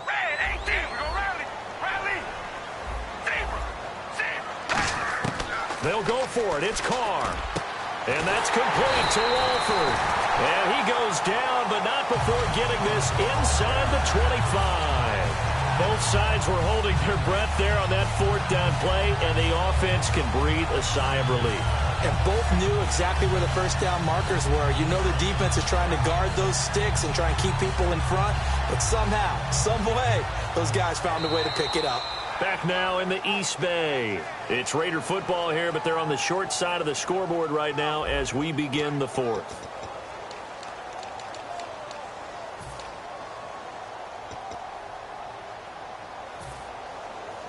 So after that big gain, let's see what else the offense has up its sleeve. Carr now on 1st down. Steps away to his left. And he'll just throw this one over in the way of the security crew. Incomplete here. I hope I don't sound too rah-rah on that one, but that's the exact right throw. Either your receiver gets it or no one gets it. Give him a lot of credit for being really precise with it. Got rid of it. No one got it. All right, here we go. Carr again here on 2nd and 10. And did he get the feet down? No. They'll say he did not. It's incomplete. Oh, he caught it. Just couldn't get the feet down. Couldn't get that toe tap sequence, right? I was ready to call him tippy toes if that one was completed. Oh, just play after play after play on this long drive for the offense. They'll run it now out of the gun. And he will have the first down before he's tackled at the 12. A nice pickup there of 11 yards, and it'll move the sticks. Well, so much for him being bottled up throughout the day. Finally finds a way to break through and get a really nice gain. The defense had felt great about what they had going. Now they've got to turn their attention to getting it back in that direction. Can they bottle him up again? Because I'd say after that run, confidence is pretty high for him. He'll get this down inside the 10 for a pickup of about 3. Tough day, tough sledding right there, and it's been that way the entire game. Not a whole lot of room to ramble for him. Yeah, you're right. It's been that way all afternoon. Didn't get a whole lot better there. One receiver to the left is Cooper. Carr to throw on 2nd down. That's complete right around the 8. That catch good for 5. It's 3rd down. Partner, it's a lot of fun watching the NFL now, isn't it? Because when the big fella runs routes, it used to be when we were kids, he'd run about 3 different routes, and that was it. Now he can run anything and catch the balls we just saw there. And a really long drive here, and it goes on and on. They come up in an offset eye. Red 18. Red 18. Hey, we're going to rally. Rally. They'll run here. It's Murray. A loss of a yard, and it brings up 4th. Well, good luck there as a ball carrier. You get handed that football, look up, oh, there's a big D tackle ready to swallow you whole for a loss. Yeah, you kind of count on your guys to give you at least a little bit of time, a little bit of space to try and maneuver, but not on that one. And when you have a defensive tackle who's that strong, and he is in. Touchdown, Raiders. Latavius Murray from 4 yards out. And the Raiders have moved out in front here in the 4th quarter. Big 4th down conversion for the score, and the defense, that is a tough pill to swallow. Big time for them. How about them just deciding to go for it on 4th down? And, okay, forget the field goal, because that looked like an easy 3 points. Yeah, you might have had a defensive breakdown in there, but they pressed the issue and found a way to get it into the end zone. Give them big credit for that. And out come the Chiefs now. And with 3 interceptions thrown already, we'll see. Do they rely more on the ground game here? They may have to change things offensively to try and settle things down, not just for the guy throwing the ball, but for the rest of the offensive unit, because their confidence has to be shaken a little bit. And you just wonder, is the backup going to start to warm up a little bit over on the sideline? Time starting to run out here in the 4th. This defense just trying to keep the offense off the board and preserve this potential victory. They'll start the drive with Jamal Charles. And he's going to be met at the line of scrimmage and taken down. Just a yard on the pickup there, and it'll bring up a 2nd and 9. In order to play really good run defense when you're playing a 3-4, those 3 guys up front, the nose tackle and the guys they call the defensive ends, they're usually big, big people because they're going to have to eat up a lot of blockers because it's usually 5 on 3. And when they do their job well, guys who play on the inside, those inside linebackers, they're able to just roam and hit. To throw on 2nd down is Smith. It's Hill, complete. That catch good for only a yard, and it'll be 3rd down.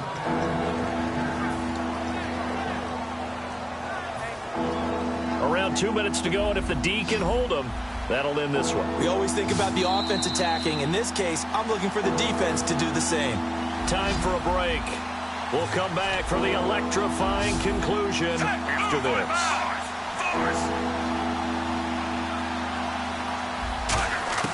Throwing on 3rd down, Smith. Caught, Kelsey, left side. And he'll get it up near the 35, right at the 34 here. 1 score down, here we go. They're going to go for it here on 4th down. Desperation time for Smith on 4th down. And he's got his man in stride, complete. 22 yards on the pickup there. And on 4th down, they're able to convert and move the sticks. That's what they need right now. Get the 1st down, get out of bounds, stop the clock. Just playing smart football, understanding the situation, making the plays necessary, and making sure that clock stops at every opportunity. So after that big play, let's see if they can catch their defense maybe on their heels.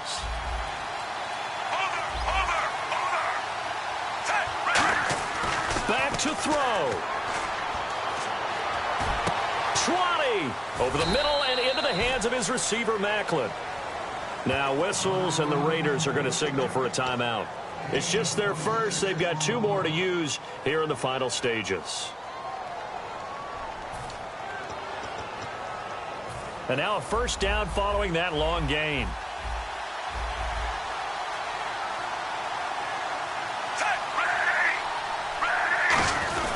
Well, now they'll try the end around. And now the Raiders are going to use another timeout here. That'll leave them with just 1 remaining in this 4th quarter of play. And yet again, this run game just continues to be completely shut off. Completely stymied. I mean, they're trying to get some consistency, trying to find places to roam.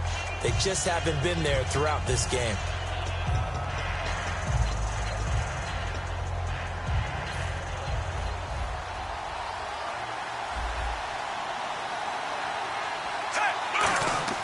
He's back to throw. Can't find anyone open. That's going to be caught at the 10-yard line. Now hang on here. Timeout called by the defense. It'll be their 3rd and final timeout, so as they talk things over, we'll step aside. This will be play number 7 on the drive. 3rd and a yard. They come out here in the eye. Short yardage situation. Here's Charles.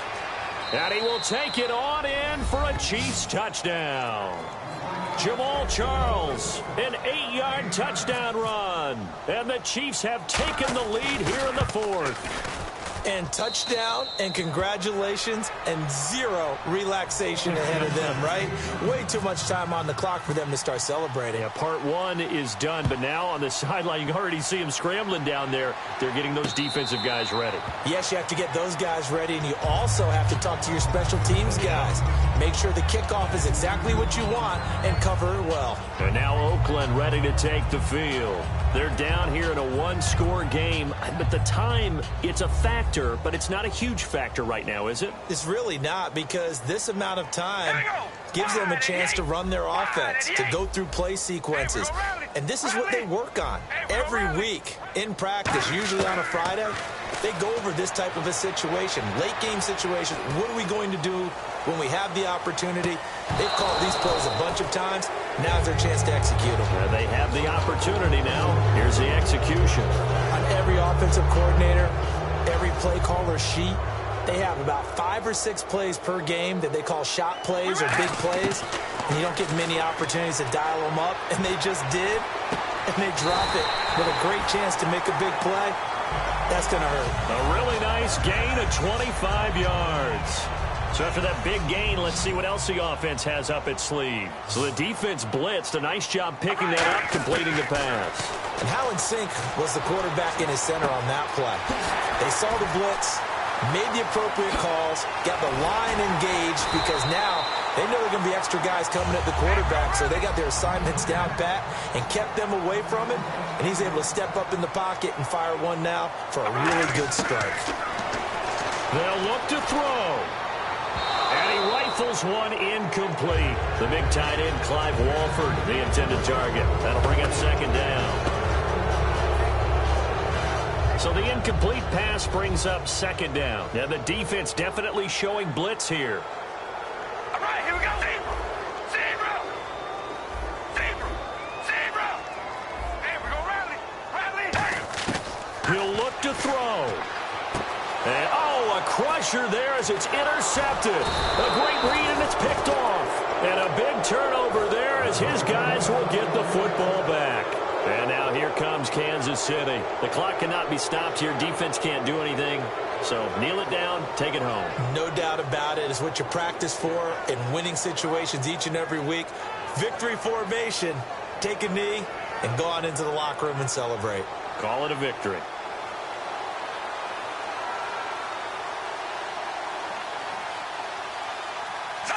Down to a knee. Here goes Smith, and that should all but do it.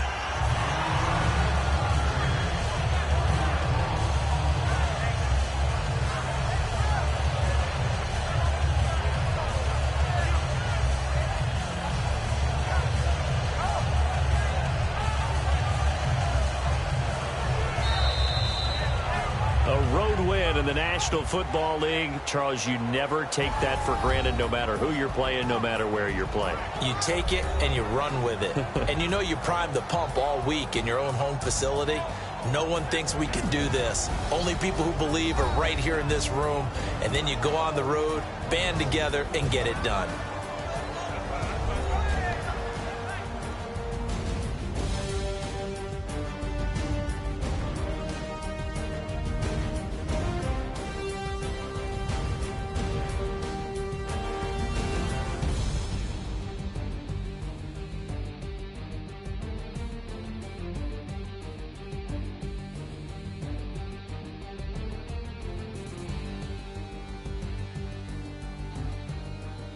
So that's a wrap for Charles Davis. I'm Brandon Gaudin. And this has been a presentation of the NFL on EA Sports. For more, check us out at easports.com. From Oakland, we sign off. So long, everybody.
I'm Larry Ridley. Welcome to the NFL on EA Sports. As we head towards kickoff, two quarterbacks will be on the field today trying to push their team to victory. It's Smith's Chiefs going up against Carr's Raiders. With that, let's welcome in our fine broadcast team. Here are Brandon Godden and Charles Davis. All right, Larry, EA Sports coverage of the NFL brings us to the Bay Area as we welcome you to Oakland, California. Today, it's a matchup in the AFC West between the Kansas City Chiefs and the Oakland Raiders.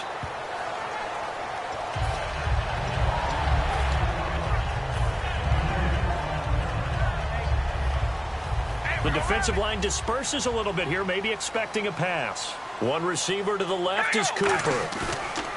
They go play action here on first down. Oh, he's going to take a shot right away. And he bats it away, and it falls down incomplete. And Mr. Cooper, Amari, a headliner in this offensive unit. Brandon, it's rare that you get guys so polished coming out of college, but Amari Cooper has carried himself like a pro probably since he was 6 years old. He is a terrific talent.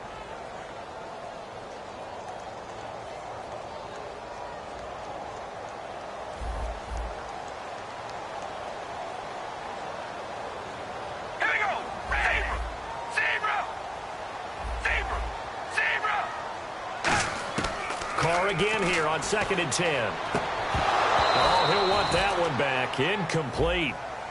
He doesn't drop too many in that department. 3rd down.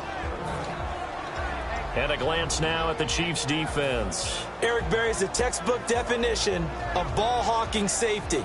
You name it, he can do it on the football field. So now an early 3rd and 10 here on their opening drive.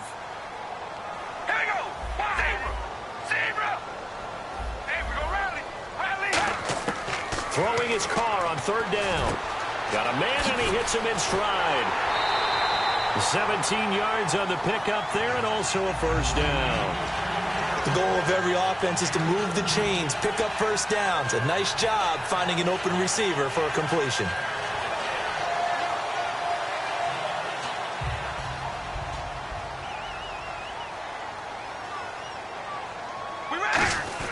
Now it's all to Waller. And he's going to bowl his way forward to the 48. It's a 6-yard gain on the ground, and that'll make it 2nd and 4. And that looked like some pretty easy yardage there right up the gut. And he's a guy that has some height to him. So when you don't have to drop a shoulder or create or get through contact or trash, makes it a lot easier to stay upright, see the field, and make a run as we just saw there.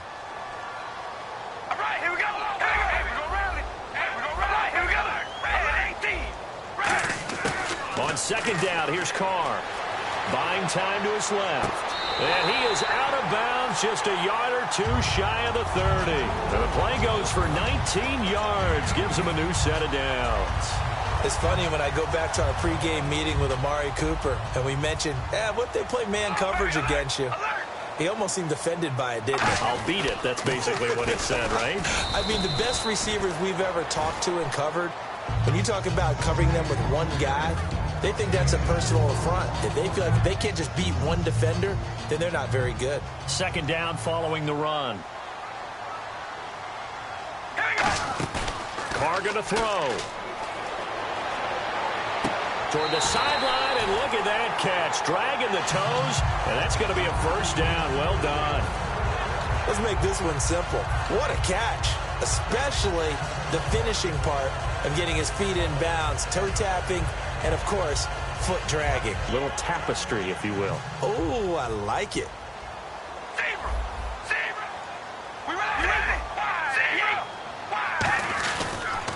They'll try to run it in with Murray. And he's going to fight his way forward here for a modest gain. It'll be a pickup of 4, and it brings up 2nd and goal. When we talk about being on schedule, I think they're on schedule after that run, getting it right down there on the doorstep. Maybe even a little bit ahead, because now the defense can't dictate with pressure. They're guessing about where you're going to go, I might come right back at them with the same play, the same set, and see if they can stop them. Carr keeps it on the sneak. Hey, give him credit. That's a good, solid game there on the sneak because it all comes together. Enough space, get forward, gain yardage. Well done. And Carr's going to keep it himself. They try the sneak, but not enough push. He doesn't get in. And on the opening drive of the ball game, the defense comes up with a goal line stand.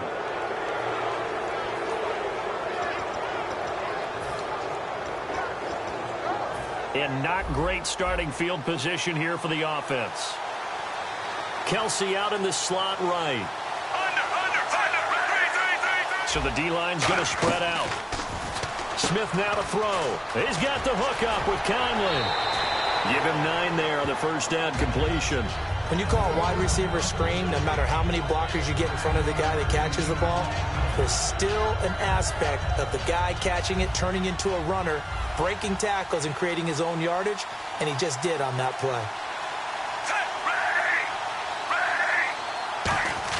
To throw on second down to Smith. And he goes down. It's a sack. They get him back at his own 3-yard line. Well, if an offense is going to throw the ball on this part of the field, any pass rusher will tell you that's his favorite part. Gets a chance to get after the quarterback. It's almost like a reverse red zone. They can create points using their defense, and this time they take their man down.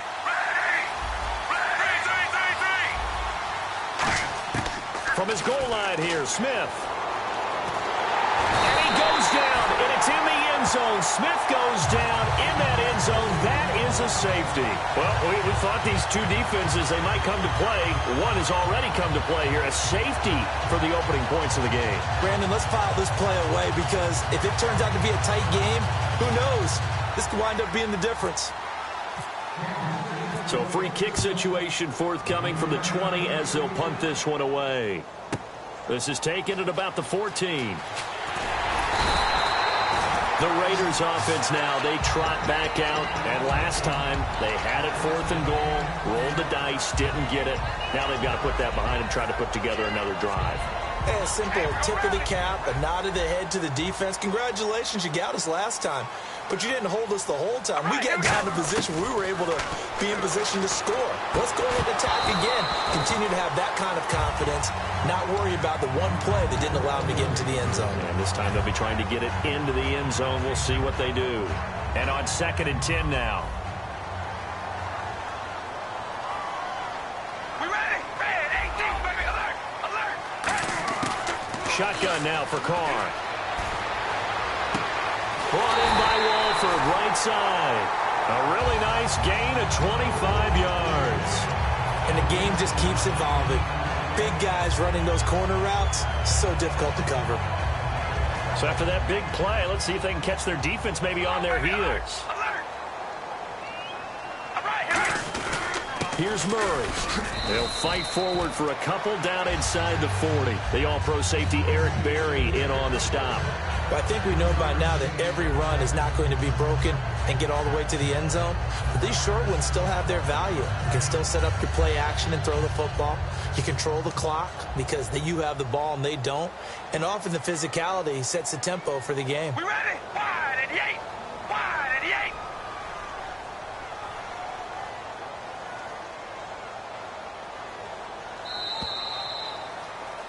Ready to go now in the 2nd quarter. Brandon Gaudin, Charles Davis. It's the Raiders in possession of the football. They face a 2nd and 7 to start things out.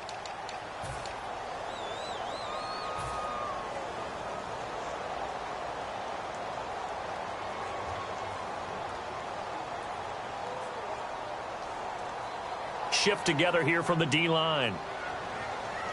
Hey, we go rally. Rally. We ready. They go play action for Murray. Now Carr. Caught left side to Crabtree. A nice pickup there, 10 yards, and it'll move the sticks. And defensively, they were in zone coverage there. Do you have to be a little careful? You're losing playing against a good quarterback like he is to not play too much zone? Yeah, you have to be careful about how much time you're giving up. I think it's a good point you just brought up. So maybe if you still want to play zone, you go to a zone blitz scheme. and you can drop anyone out of your defensive front, defensive end, defensive tackle. It doesn't matter. You just exchange someone to bring more pressure towards the quarterback and still try and cover downfield. His throw incomplete. Michael Crabtree, the intended receiver, and that'll bring up second down. As a general rule, receivers love the comeback route because it puts them right in the sight lines of the guy throwing the ball. But in this case, the defenders saw it and were able to knock it away.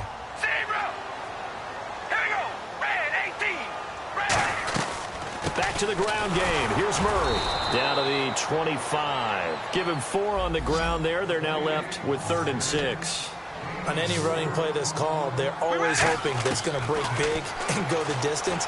But when you get a nice gain like that, you're able to do so many things anyway. You can come back and run essentially the same play again, continue to move the ball on the ground, or you can decide to throw the ball now because usually you have the defense back on its heels.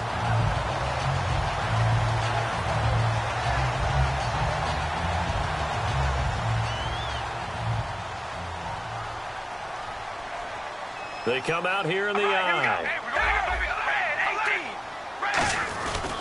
Now a give. This is Murray. And they'll lose yardage here. Knocked back to the 19-yard line. It's a loss of a yard there, and now second down. Brandon, that play ended so fast, it's almost as if the quarterback handed it to the runner, and the tackler was there right away for a loss of yardage.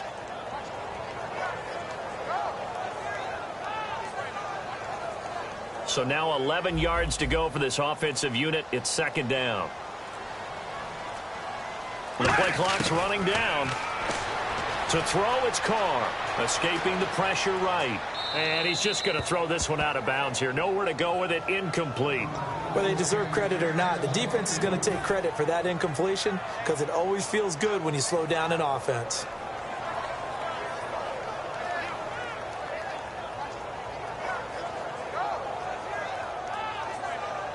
Offense needs 11. Have to think pass here on 3rd down. One receiver to the left is Cooper. The wide receiver moving to a new spot.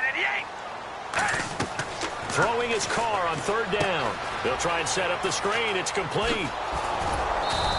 Well contained there defensively. The screen gets only a yard, and it's 4th.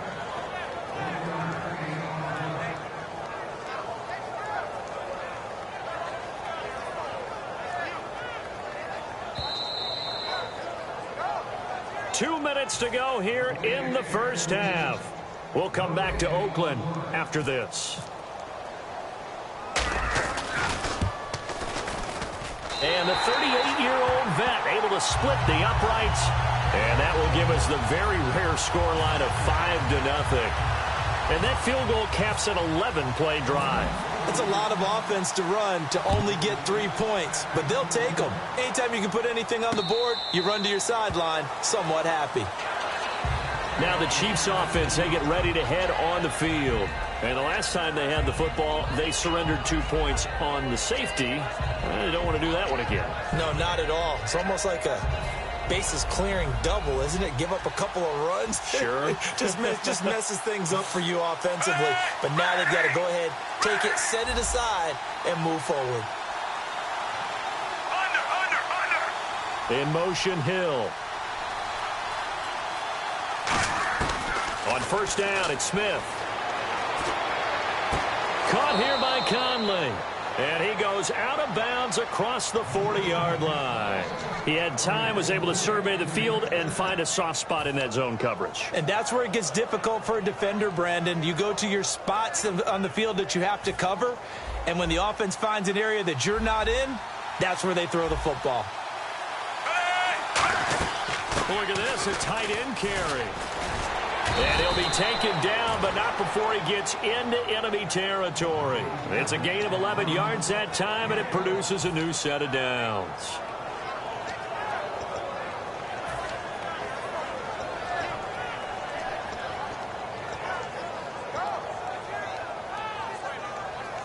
And a new set of downs here after picking up the first on the ground.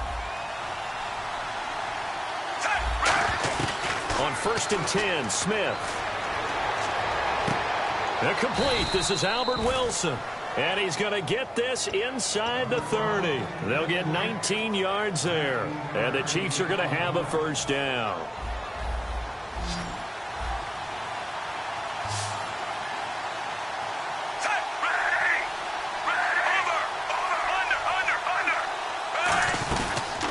They'll run it now out of the gun. And not much of a hole there as he gets it down to about the 24. Now whistles, and the Raiders are going to signal for a timeout. It's just their first, so they'll have 2 remaining here before we get to halftime.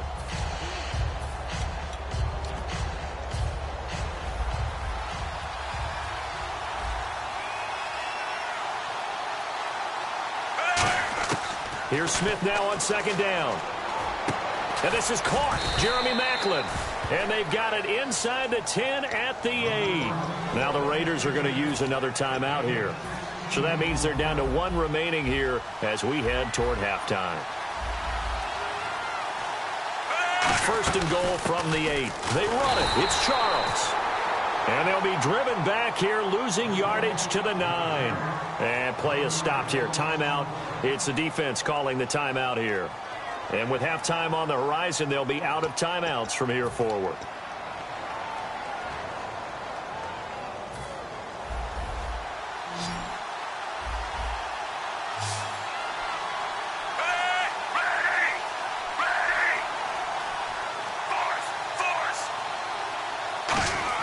To throw on 2nd down is Smith.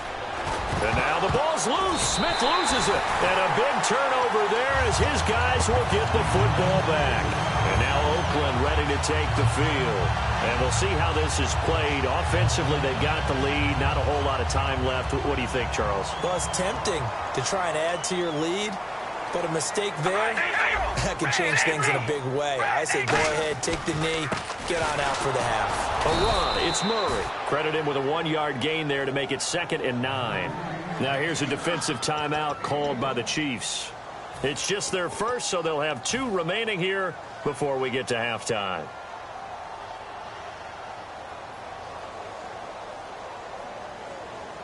So what will they do? On the ground, through the air, let's see. 2nd and 9. They come up in an empty set. 4 wide receivers, 1 tight end. Back near his goal line. Here's Carr going for the deep ball. And he's unable to grab it. Thought he might have had position. Couldn't hold on. 3rd down. They weren't able to complete that attempt, and that was a heck of an attempt there from the shadow of their own goal line. But that tells you how much confidence they have in their offensive line. Go ahead, dial one up, know that they can protect the quarterback, and let him fling one downfield. They didn't get it there. And the Chiefs are going to signal for and be granted another timeout. So that means they're down to 1 remaining here as we head toward halftime. Here's Marquette King now, as his first punt will come from inside his own end zone.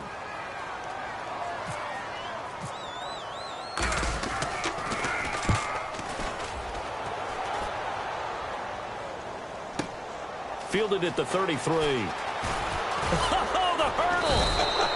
A good return there. Call it 13 yards. And possession will change here with very little time remaining until halftime. The Chiefs offense now making their way back onto the field. And with time quickly fading here in the 2nd quarter, not sure how aggressively, offensively they want to play this. I think we'll find out just how much they trust their guys in this situation if they decide to take a shot. Now a play fake here on 1st down. Airing one out for Maclin, deep downfield. And it pops free. The collision there jarred the ball loose and brings up 2nd down. We know it's not an easy job to go out and catch passes when people are trying to tackle you and knock the ball away.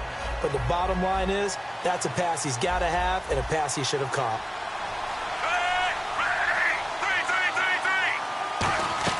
Play fake for Charles. Now Smith. He's going to try and go deep again. It's incomplete. Took a shot, couldn't connect. Time for a break. We've hit halftime. 2 quarters down, 2 still remain. We step aside. This is the NFL on EA Sports. So both teams have their marching orders, and we'll get going again here in quarter number 3. This is taken about 7 yards deep. And no run back here. This will be a touchback, and it comes out to the 25-yard line. Here comes the Chiefs offensive unit as they'll have it to begin quarter number 3. They're down here, but very much in this game. What's the tonality of a coach's talk when a game is within striking distance like this at intermission? Typically, what they're doing is emphasizing the things that went well in the first half and wanting more of that. Sure, you've got to go over some of the errors and clean up some things because there's a reason you're down. But overall, I think they want to stay positive, stay up with this team. We're just starting the second half, and we've got the football. Let's go ahead and punch it in, and then we'll take it from there. See how that recipe works. And Hill with it over the middle. They get 25 yards out of that one.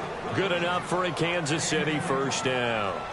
They've been struggling in the passing game. Do you like the aggressiveness there? I mean, it worked on that play, but do you like it?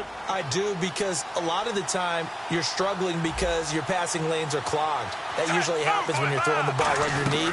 People start to press up on you, push them deep, find some space, and open things up again. Being aggressive there, I think, will pay off for them. It's a loss of 2 there, bringing up second down. It's already 2nd and 12. The defense hoping to push them back more. They'll fake it. Now Smith. Oh, and he'll just get rid of this one deep. And this is caught at the 20. And all the way in for a Kansas City touchdown. Chris Conley, 51 yards. And the Chiefs have taken the lead. Well, they went play action there and set it up nicely for him. I mean, he can flat fly, and they hit him downfield. And it doesn't take much to create that extra bit of space that a guy of his speed needs.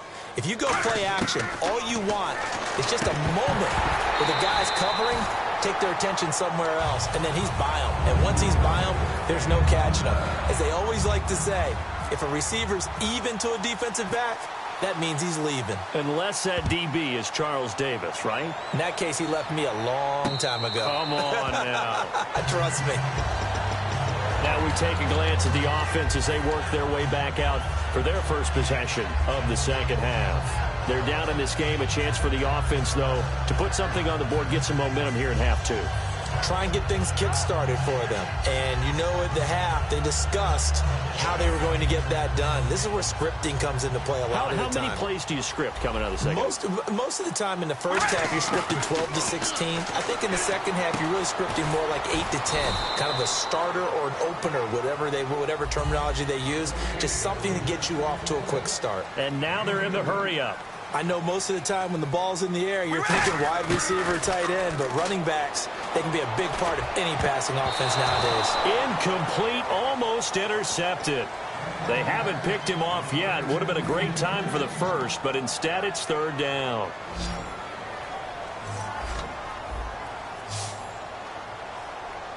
We ready? Baby, alert! Alert! Zebra! And he motions the wide receiver. Throwing his car on 3rd down. Toward the sideline. Did he keep the feet in? Yes, he got them both down, says the side judge. And that's good enough for a first down. In recent years, the slot receivers really gained stature in the NFL because they could do so many things.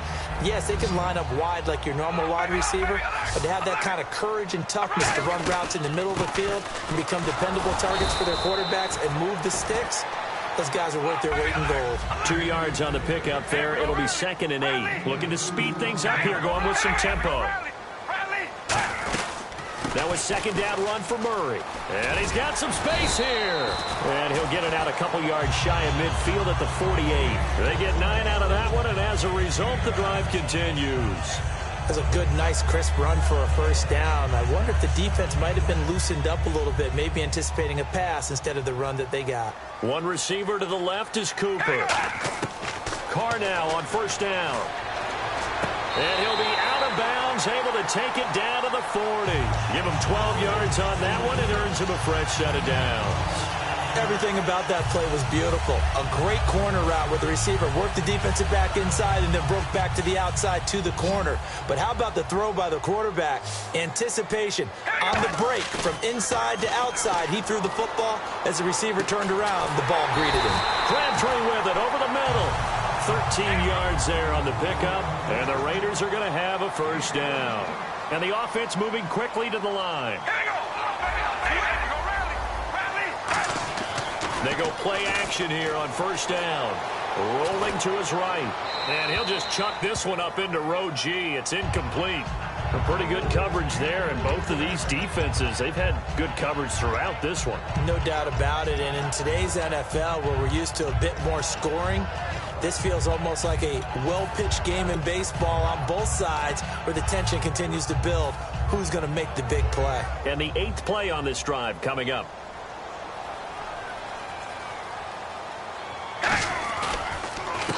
Now a handoff here to his running back. And he is swallowed up right at the line of scrimmage. No gain on that one as it brings up a 3rd and 10. So nothing there, but maybe you blame that on the blocking. Yeah, at some point you've got to win at the point of attack. And on that play, that was all the defense. They made it happen. It's been a pretty long drive. This will be play number 9. And they need 10 yards out of it on 3rd. Now Carr. And incomplete. He had nowhere to throw, so he just tossed it away. But that brings up 4th. Partner, how many times have you heard it? Pressure creates diamonds, right? But it also bursts pipes. And on that one, that's what they got. They got after him, and he was fortunate just to get rid of it. Yeah, he just had to chuck it away. And Janikowski bangs it through. And with that, the lead changes hands here in this 3rd quarter. So they don't get a touchdown here on this opening drive of the 3rd quarter, but I think you still say mission accomplished as they come away from it with the lead. Absolutely. You've got to apply the pressure here, make the other guys play catch-up for a while, and now you just hope your defense can step up and protect the lead. Out now the Chiefs offensive unit ready to do battle again. And they're hoping to capture some of that magic they had last time out when they were able to put together a scoring drive. But they're still down here, Charles. Not the major concern, though, because of what you talked about. They scored the last time out. They feel good about themselves. They feel like their game plan is now in effect. They know how to attack and what plays they want to put together. But they've got to keep it moving in the right direction because, as you did note, they are down on the scoreboard. That's a good play by the guys on the defensive side of the ball. Held them to a gain of 2. And that changes the playbook a little bit now for the guy calling plays. 2nd and 8. Now he's got to probably think about going to the air instead of maybe staying with the ground game. On 2nd down, here's Smith. He's going to launch this thing way downfield. Into a double team, and it's intercepted. Picked off by Sean Smith. And his guys will take over at the 30-yard line. And now Oakland ready to take the field. And they're not going to play this conservative, I don't think. They had a field goal last time, and they're up, but they're looking to put a drive in the end zone. Oh, I agree with you totally. No one goes out on the field and says, all right, let's just settle for 3, except in certain situations, trying to ice a game, that sort of deal. Most of the time, it's end zone, and that's what you're thinking, and I believe that's exactly what they're thinking as they begin this one. Yeah, no quarterback ever goes out there saying, hey, let's get 3, right? Not one that I've ever met. One receiver to the left is Cooper. Carr again here on 2nd and 10. And that is incomplete. He was trying to get it to Michael Crabtree there. And it's 3rd down. 10 yards to go on 3rd.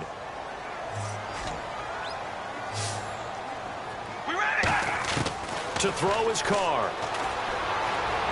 And he goes out of bounds just shy of the 45. The 13 yards that time and a 1st. And a good quarterback facing zone coverage. If he has just a little bit of time to survey the scene, that's what's going to happen. No doubt about it. If there's no pressure, he's going to continue to pick them apart because he'll have all that time to find someone open downfield. You can only cover for so long. So maybe they want to go to a zone blitz scheme, get a little bit more pressure. Remember when Carolina did that against Denver? They lost the game ultimately. They dropped the defensive end out, and he ended up with an interception in that game in Super Bowl 50. Maybe some sort of scheme like that to try and get more pressure at the passer. Back now in the East Bay. It's been a good one so far. Just a 2-point game here as we get set for quarter number 4. Fresh set of downs here. Zebra! All right, here we go. Now a play fake here on 1st down. He's going to loft one deep left side here. And that one falls incomplete. Looked like he might have had position there, but he couldn't hold on it at 2nd down. Sure, that pass was incomplete as they made an attempt to get a big one downfield.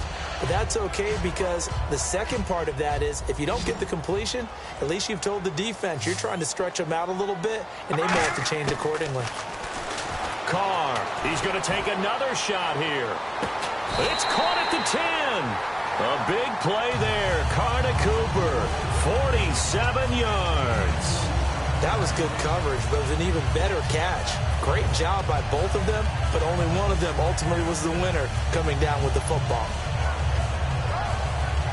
So they're operating in the red zone. Looks like the defense in press coverage here. Murray the lone setback. He'll get the football here. Only about a yard there as he takes it from the 9 to the 8. The fourth quarter here, they've got the lead. They want to keep it on the ground. That's what they're doing. Smart football. Keep the clock grinding. Keep it going. But you got to figure now, they're going to see more people stacked up at the line of scrimmage as they try and bleed it out.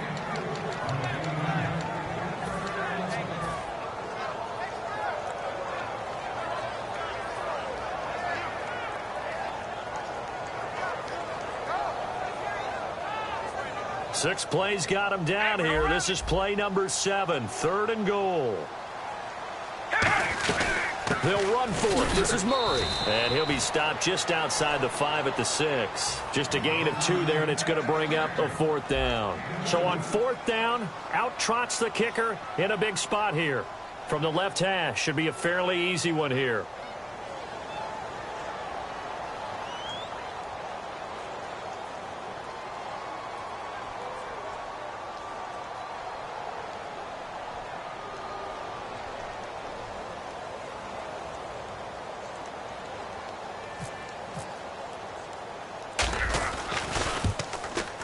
And Janikowski bangs it through. And the lead now 5, 11-6. So they get the 3 here, but you wonder whether that's going to be enough. Yeah, I mean, you've now made it so they need a touchdown rather than a field goal to catch them. But you're right. If they'd gotten 6 out of that drive, this would be a much different game. And the Chiefs now getting set to go. And following the interception, we'll see what they can put together on this drive. I can hear my old college coach right now. He always used to tell us before every game, the team making the fewest mistakes will win. What they're hoping is that that last mistake is their only one of the game. Coaches, that's all they talk about, turnovers, right? Minimizing those and maximizing opportunities. They begin the drive with Charles. And not a whole lot doing there as he'll get it up to about the 28-yard line. 3 yards on the pickup there, and it'll be 2nd down. Not a big run on the first play of the drive, but that doesn't necessarily mean it was a bad play. Sometimes you're just trying to settle in, get your guys a little bit of contact, and get things moving. Here's Smith now on 2nd down. Looking left side. That's caught by Macklin. And able to get this one across the 45 before he's brought down.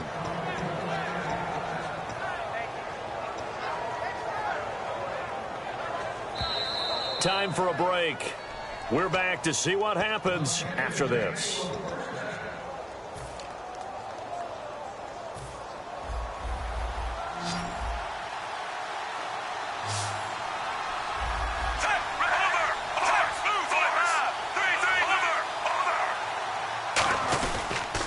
They pitch it to Charles.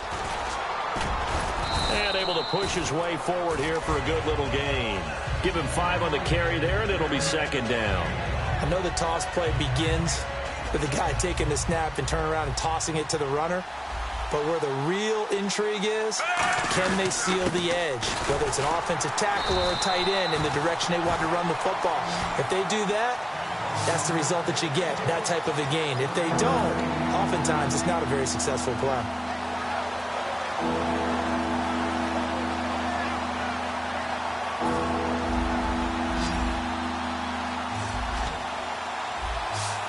And the Raiders call on a nickel set for 3rd down. Back to throw. And he couldn't hang on to it through the contact. Incomplete. So many offenses want to include their running backs into their passing offense and be able to swing the ball out or check it down to them. But sometimes those guys are just not as comfortable catching the ball as they are running it. And down by 5, they've got to go for it here on 4th down.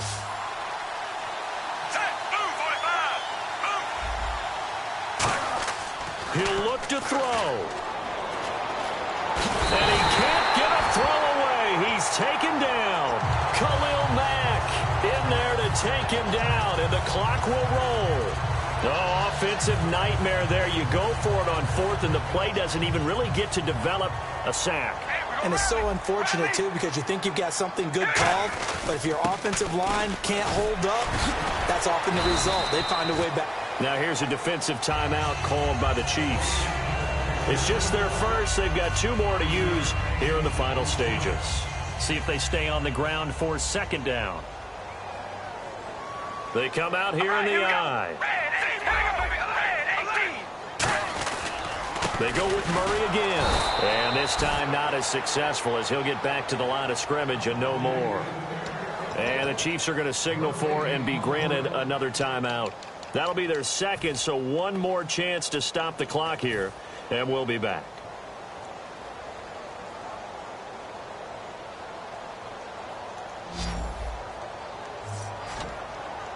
And an extra DB here for the Chiefs on third down. Pass situation. Now Carr.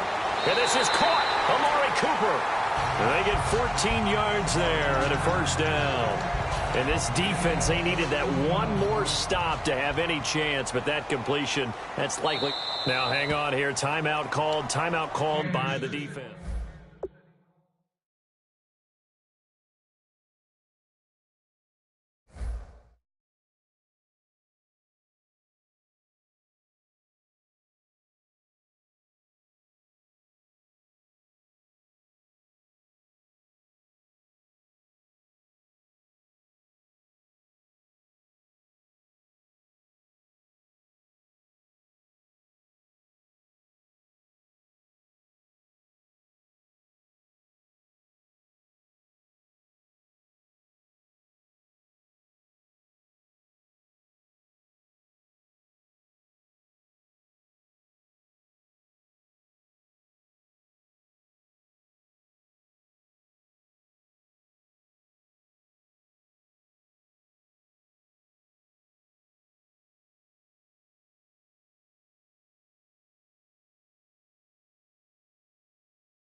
My second body cost a lot.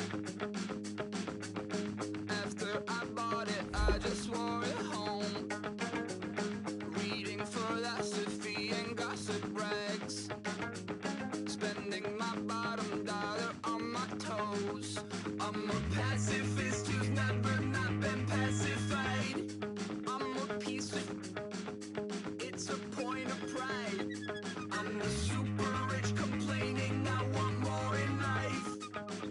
Cry, baby, cry, oh, cry, baby, cry, oh. I don't really care where I stand in the winner's circle. Make room for a man from the middle with you. I don't even know how I got to the finish, but don't care, don't make no difference to me. I don't understand what you're saying, only kinda listen.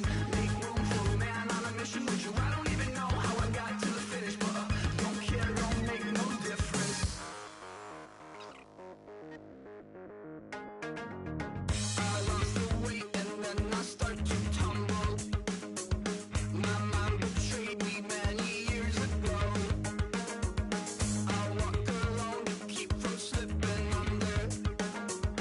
Got lost as soon as I stepped out the door. I'm the martyr who just never got his time to shine. I'm a punk kid, no reason why. Nothing finer than the taste of tears running down my face. So cry, baby, cry, oh, cry, baby, cry, oh. I don't really care where I stand in the winner's circle. Make room for a man from the middle with you. I don't even know how I got to the finish, but don't care, don't make no difference to me. I don't understand what you're saying, only kinda listen. Make room for a man on a mission with you. I don't even know how I got to the finish, but don't care, don't make no difference.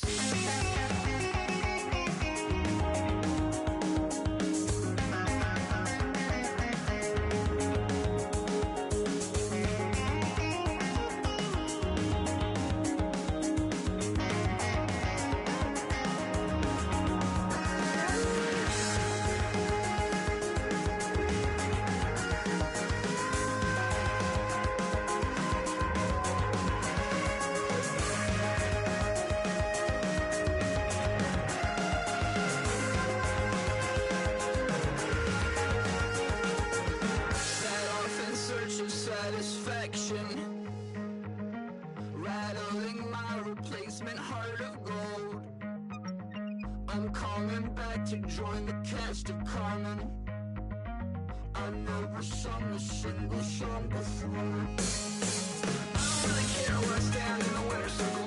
Make room for a man from the middle with you. I don't even know how I got to the finish, but don't care, don't make no difference to me. I don't understand what you're saying, only kinda listen. Make room for a man on a mission with you. I don't even know how I got to the finish, but don't care, don't make no difference.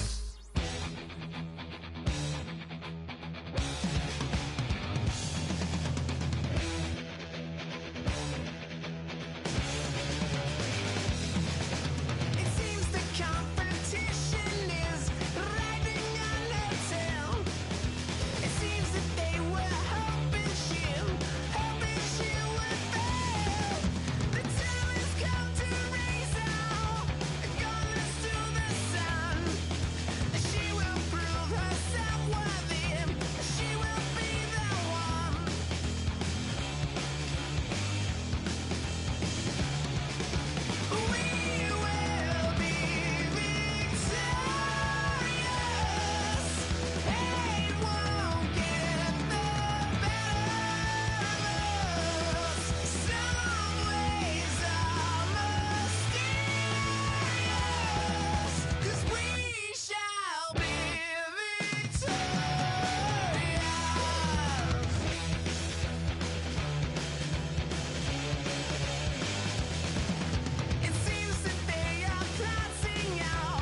Just a bunch of poor boys, daddies, girls, children of the cornfield, trying to turn a shift job into a dollar bill. We wear the muddy boots, stay true to how we're raised. Ain't nothing about us fake. You know we're straight out of that dirty south, dirty roads. Nobody got no money, got them signed up pickup trucks, whistling at them from the country. Yes, sir. You know we're straight out of that long week working now. Everybody wanna party all night long. Bonfire on the back 40 in the middle of nowhere.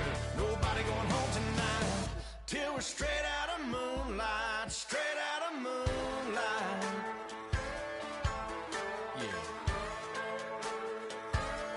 Just a bunch of John Deere junkies getting funky to some old hang. Nothing been stuck in the mud that we can't hook up to a rusty chain in the sun or in the rain. Yeah, it's the kind of thing. You know we're straight out of that dirty south, dirty roads. Nobody got no money, got them signed up pickup trucks, whistling at them from the country. Yes, sir. You know we're straight out of that long week working now. Everybody wanna party all night long. Bonfire on the back 40 in the middle of nowhere. Nobody going home tonight till we're straight